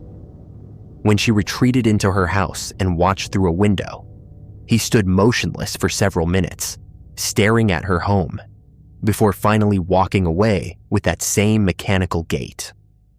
A man in Australia reported encountering a figure moving bizarrely through a park at night, body contorting through positions that suggested either incredible flexibility or joints that worked differently than human anatomy allowed.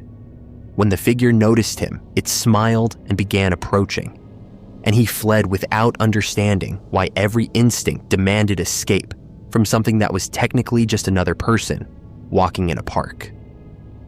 The consistency of the smile across reports is particularly striking. Different witnesses, different circumstances, but the same description of a grin that's technically correct, but fundamentally wrong, that communicates nothing human despite using a human expression. It suggests either a shared archetype in human psychology, something about overly wide smiles triggers instinctive revulsion, or that these witnesses are actually encountering the same type of entity, something that's studied human behavior, enough to know that smiling is a social gesture, but hasn't mastered the subtle elements that make a smile genuine. The muscles are activated in the right sequence, the mouth forms the right shape, but the intention behind it is alien or absent, creating an uncanny valley effect that triggers deep psychological alarms. The movement patterns described across encounters also share disturbing similarities. That jerking mechanical gait, limbs that bend with the right joints but wrong angles, dancing or contorting that looks choreographed rather than spontaneous. It's as if these beings have mapped human movement from observation, but are executing it according to different processing, like animation that's technically accurate, but doesn't capture the fluid reality of organic motion. Some witnesses describe the movement as puppet-like, as if the figure is being controlled by something pulling strings, making it walk and move without fully understanding the physics and coordination that make human locomotion appear natural and effortless. Theories about what the smiling man might be range from the mundane to the terrifying. The most dismissive explanation suggests mentally ill individuals having psychotic episodes, moving strangely because of neurological issues or drug effects, smiling because of inappropriate affect or internal stimulation. People do have psychological breaks that cause bizarre behavior. People do walk streets late at night in altered states. But this explanation struggles with the consistency across independent reports, the specific details that repeat despite witnesses having no contact with each other, and the sheer terror these encounters produce in people who've dealt with disturbed individuals before and can distinguish between someone in crisis and something fundamentally other. Some suggest the encounters involve humans who've been heavily drugged or altered, perhaps victims of mind control experiments or psychological manipulation who've escaped or been released into public spaces to test effects. The mechanical movements could result from neurological damage or hypnotic programming. The smile could be a command they're following, a compulsion to perform a specific expression, regardless of context or appropriate emotion.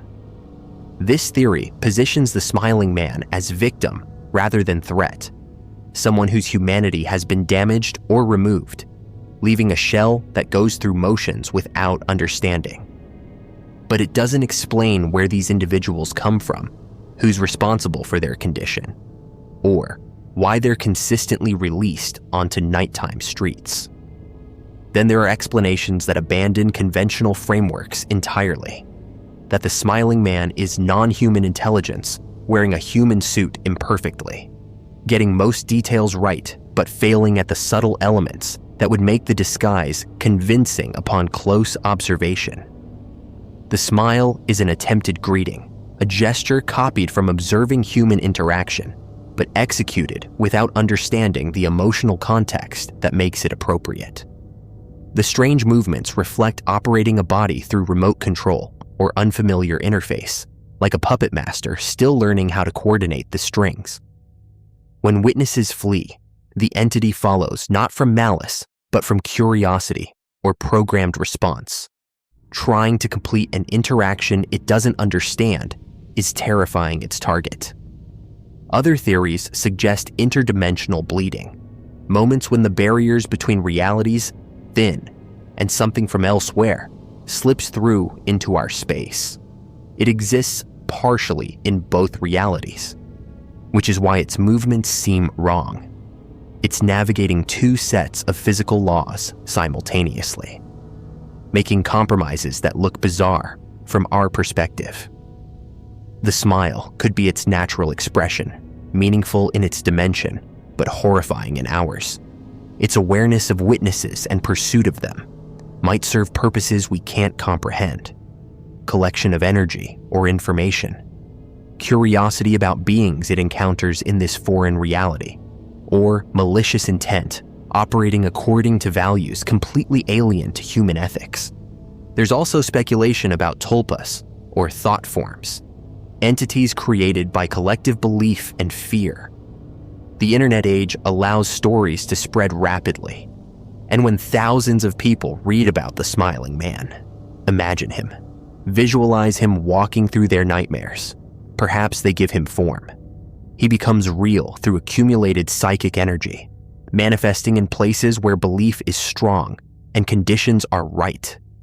Each encounter feeds the legend, which feeds more belief, which strengthens the entity.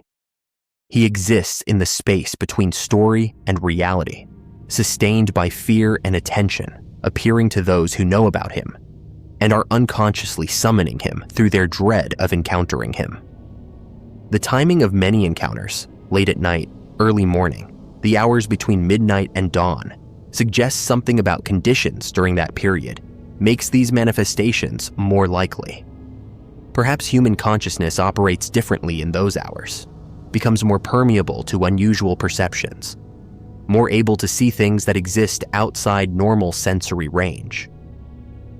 Perhaps whatever the smiling man is finds it easier to manifest when fewer observers are present, when reality is less reinforced by collective observation and agreement. The empty streets, the darkness, the silence, these aren't just setting but requirements, conditions that allow something usually invisible to briefly take form and interact with our reality. Witnesses consistently report that encountering the smiling man produces immediate, profound terror that feels instinctive rather than reasoned. Before consciously processing what's wrong with the figure, their bodies are already flooding with adrenaline, preparing for flight, screaming danger through every nerve. This suggests the wrongness operates on a level below conscious thought, triggering evolutionary responses to predators or threats that human ancestors survived by fleeing immediately without stopping to analyze. We've evolved to recognize what's human and what isn't, and when something almost human but not quite appears, every ancient warning system activates at once. The question of what happens if someone doesn't run, if they allow the smiling man to approach and complete whatever interaction he's attempting, remains unanswered because no one who's encountered him has been willing to find out. The few accounts that describe not immediately fleeing report overwhelming psychological pressure to escape, as if staying would result in something worse than physical harm, erasure, replacement, transformation, or simply experiencing something that would break the mind beyond repair. Whether this dread is instinctive protection, psychic warning from the entity itself, or knowledge seeping through from those who failed to escape and no longer exist to tell their story, the result is the same. Everyone runs. Everyone survives the immediate encounter.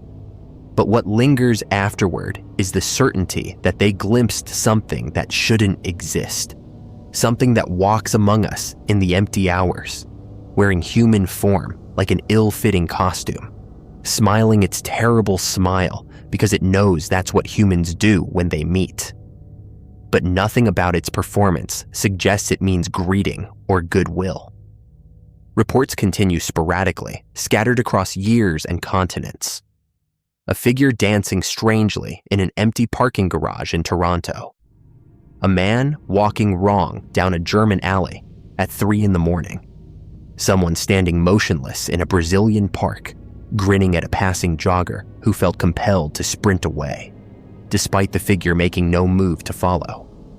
These accounts appear on forums, in comment sections, in late-night conversations where people share experiences they can't explain. They're never connected officially. No investigation links them. No authority acknowledges a pattern.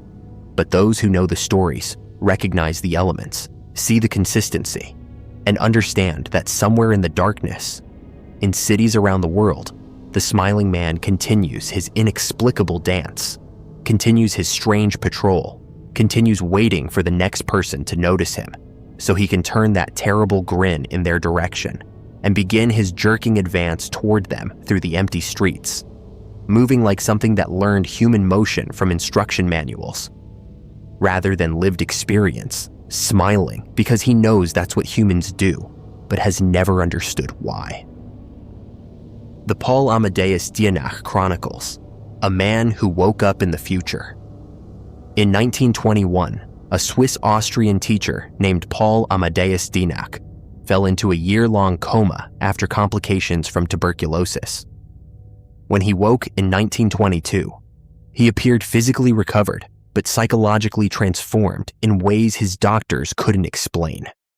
He began writing obsessively, filling notebook after notebook with detailed accounts of what he claimed to have experienced during his unconscious year, except he hadn't experienced nothing or darkness or the blank void that coma patients typically report. According to Dianak, his consciousness had left his body in 1921 and woken up in the body of another man, living in the year 3096 AD, over 1,000 years in the future.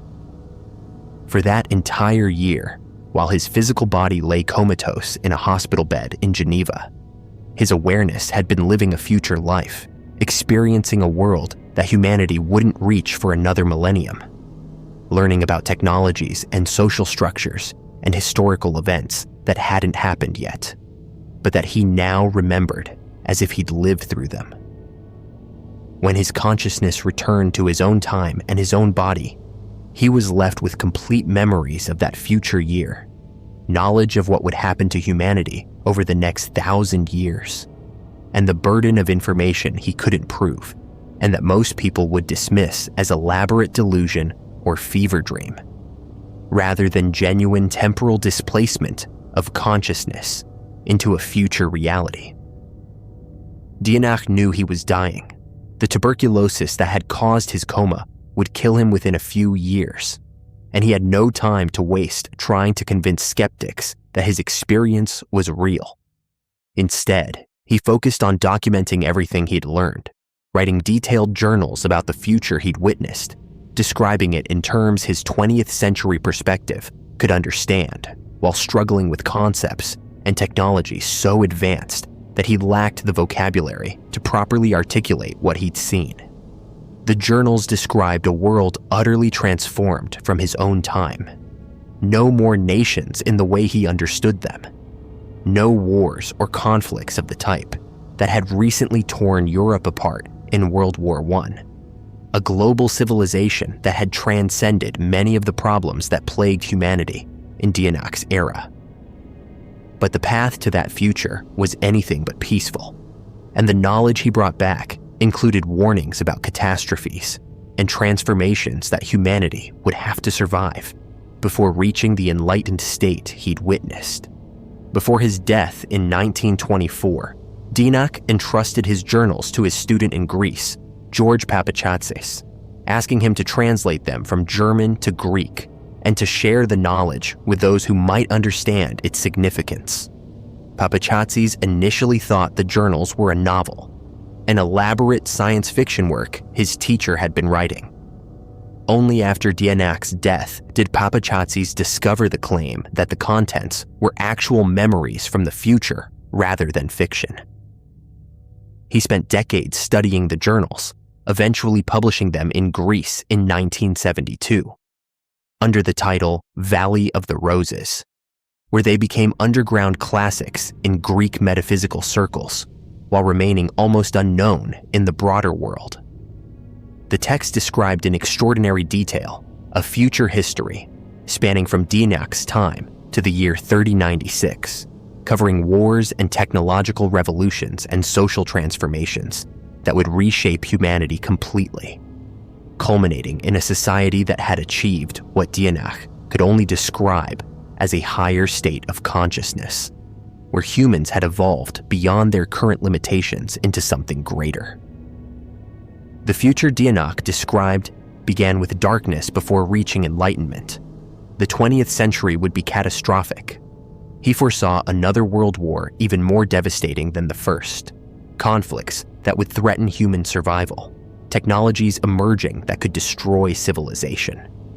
The 20th and 21st centuries were periods of crisis, where humanity teetered on the edge of extinction through nuclear weapons, environmental collapse, and social breakdown. But somehow, civilization survived these trials, and in the centuries following, humanity began to transform.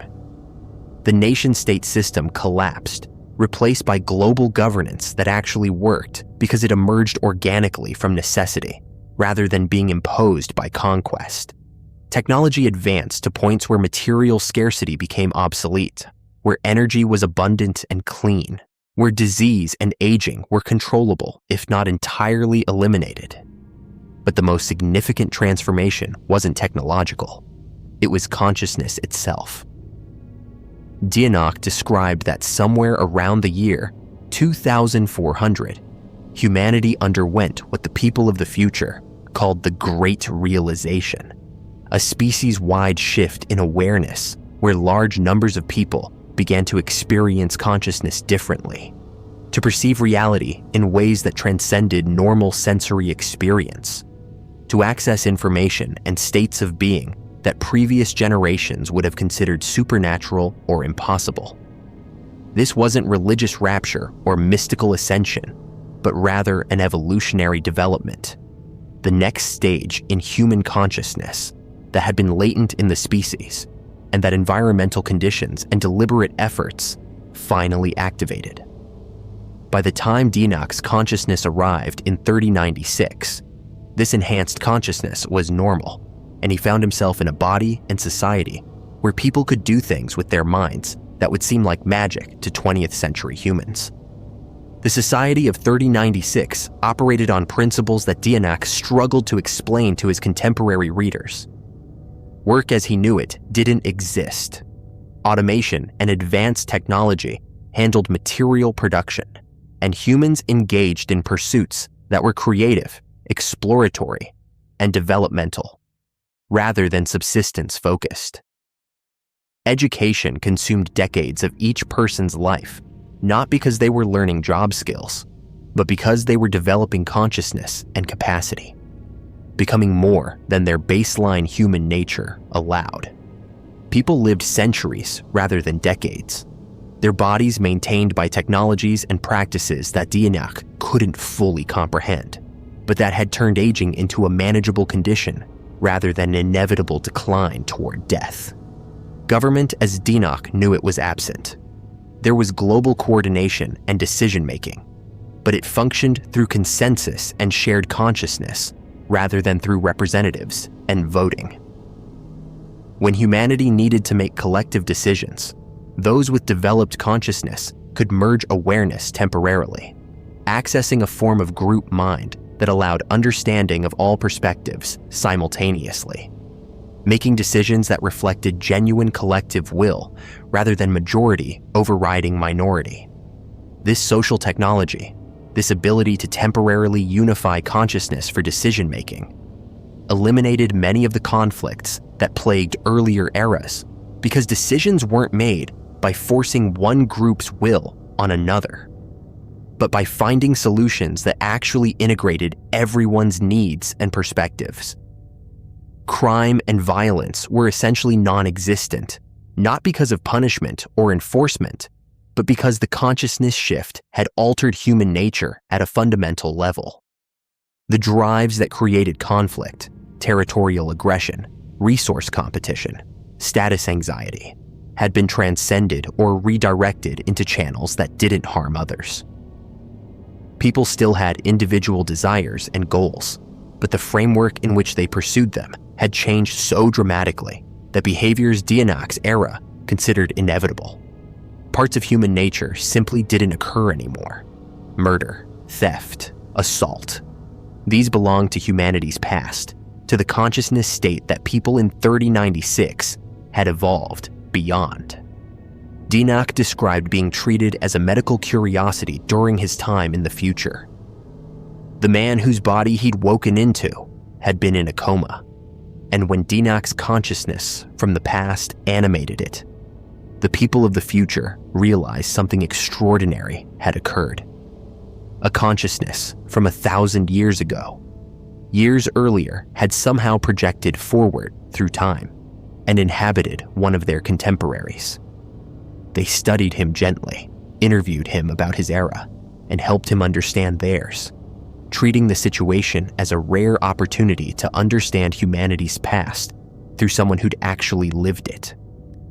They were kind, but also somewhat horrified by what Dienach told them about the 20th century, about the wars and poverty and limited consciousness that characterized his time. From their perspective, he was from humanity's dark age, from the period before the transformation, and his memories confirmed how far they'd come from that primitive state. The people of 3096 had access to historical records from all eras, But they understood that recorded history distorts and simplifies, that having someone present who actually experienced the past provided insight that documents couldn't capture.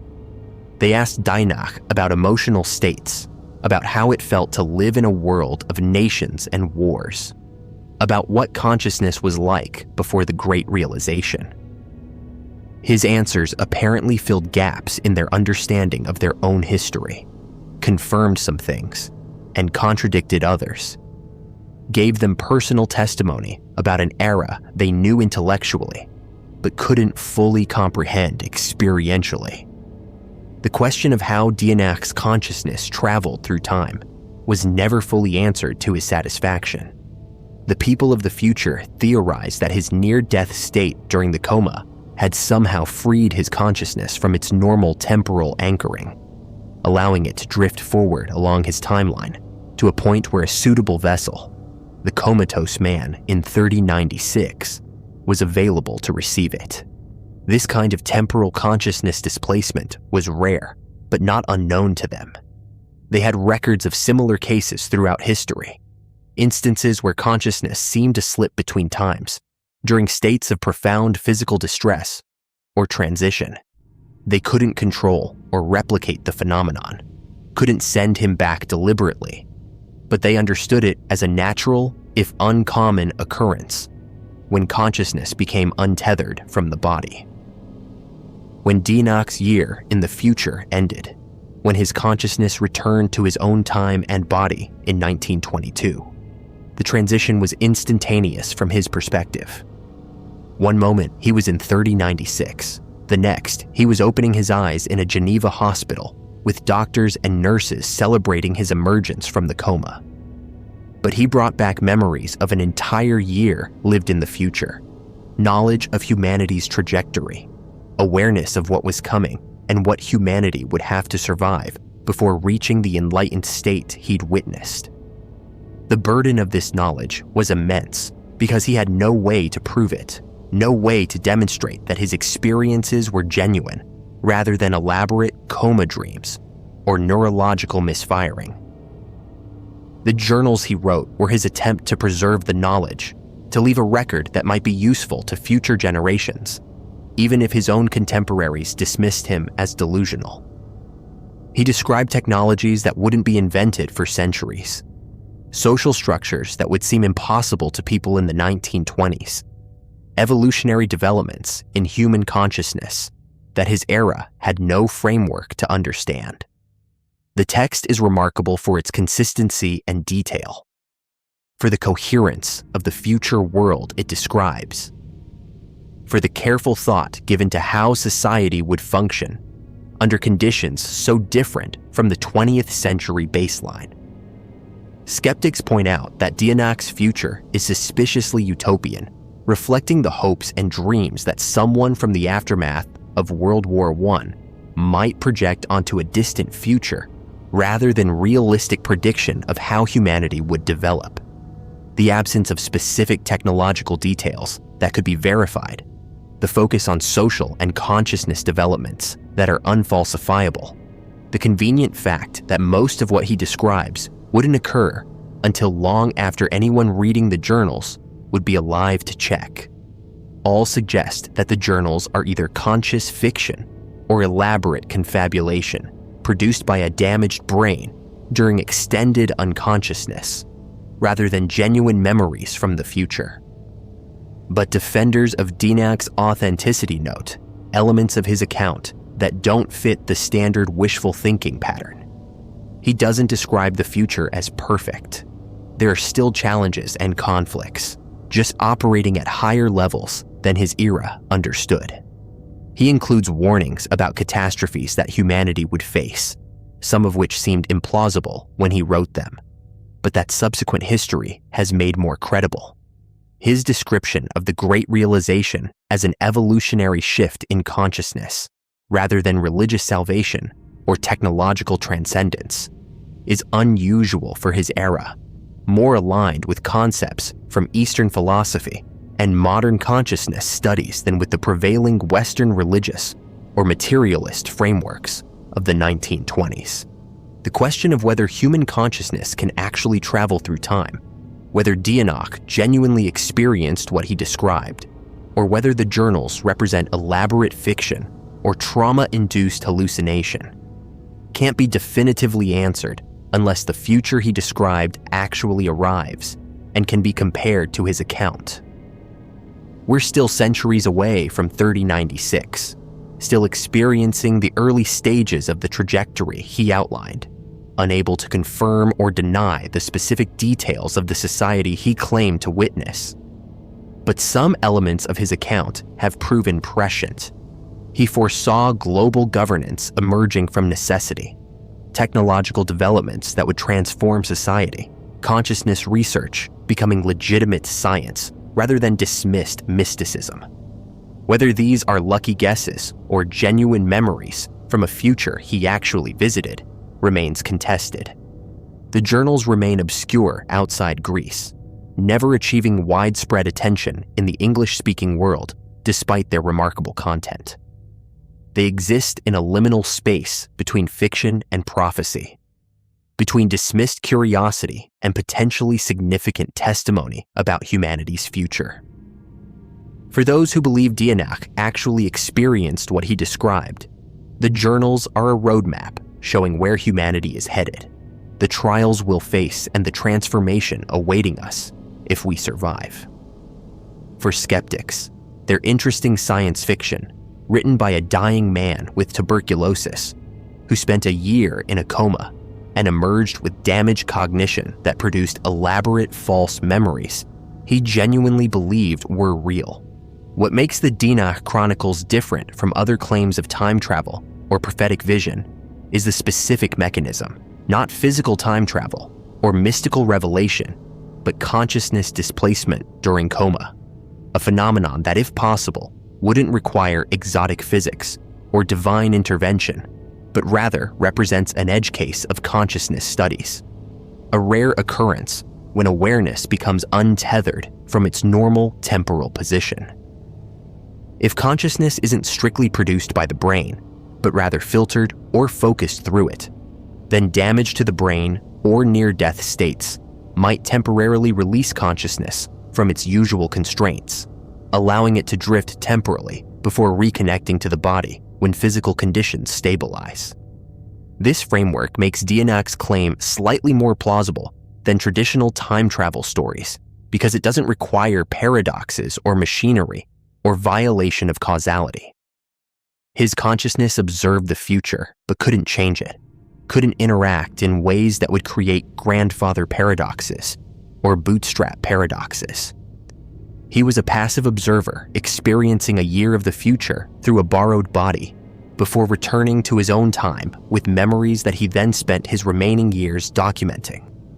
The future continued on its predetermined path unaffected by his visit, and the past remained unchanged except for one man gaining knowledge he couldn't prove, and that would mostly die with him except for journals that would reach limited circulation decades after his death. The prophecy or prediction aspect is where the journals become testable, though on timescales that make verification difficult. Dienach describes specific developments in coming centuries, when certain transformations would occur. What events would mark turning points in human history? How consciousness evolution would manifest? As time passes and we move through the centuries he documented, his account will either be validated or falsified. If the Great Realization happens around 2400 as he described, if society develops along the trajectories he outlined, if the specific markers he mentioned appear when he said they would, then the probability that he actually experienced what he claimed increases dramatically. If instead human history diverges completely from his account, the journals remain fascinating fiction or delusion, but lose credibility as genuine testimony from the future. Paul Amadeus Dienach died in 1924, 3 years after his coma, and 2 years after documenting his alleged future memories. He never lived to see any of his predictions come true or be falsified. He never witnessed the Second World War he'd foreseen. never knew whether humanity would survive the 20th century crises he'd described, never learned whether his student would even translate and share the journals, or whether the knowledge would be lost.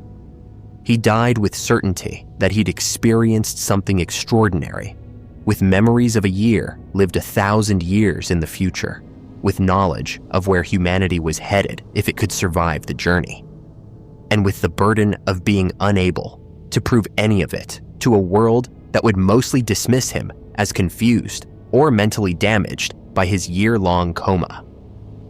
The journals remain preserved in Greek translation, available to those curious enough to seek them out, describing a future that's either genuine memories from consciousness displaced through time, or the elaborate imaginings of a dying man's damaged brain creating meaning from chaos during extended unconsciousness. They describe humanity transcending its current limitations, evolving into something greater, surviving catastrophes that would threaten extinction, and ultimately achieving a state of consciousness in society that seems impossibly utopian from our current vantage point. But that Dianak insisted he'd witnessed firsthand, that he'd lived in for a year, that he'd experienced with the same visceral reality that any of us experience our daily lives. Whether he actually did, whether consciousness can travel through time, whether his journals are testimony or fiction, prophecy or delusion, won't be definitively known until the future he described either arrives as he documented it or fails to materialize, until humanity either undergoes the great realization he witnessed or remains forever trapped in consciousness, states that he characterized as primitive and limited compared to what we're capable of becoming, until 3096 arrives and we discover whether the world that exists then bears any resemblance to the world that Paul Amadeus Dianak claimed to have visited during his year-long coma in 1921. When his consciousness allegedly left his dying body and woke up in the far future, living in tomorrow for 365 days, before returning to his own time with memories that would die with him. Except for the journals, except for the chronicle of the future, written by a man who claimed he'd been there, who insisted until his death that he'd seen what was coming, who documented humanity's future for anyone willing to consider that maybe, impossibly, a man in a coma really can wake up in the future and return with knowledge of what awaits us. Knowledge that sits in those journals, waiting to be proven true or false by the only test that matters.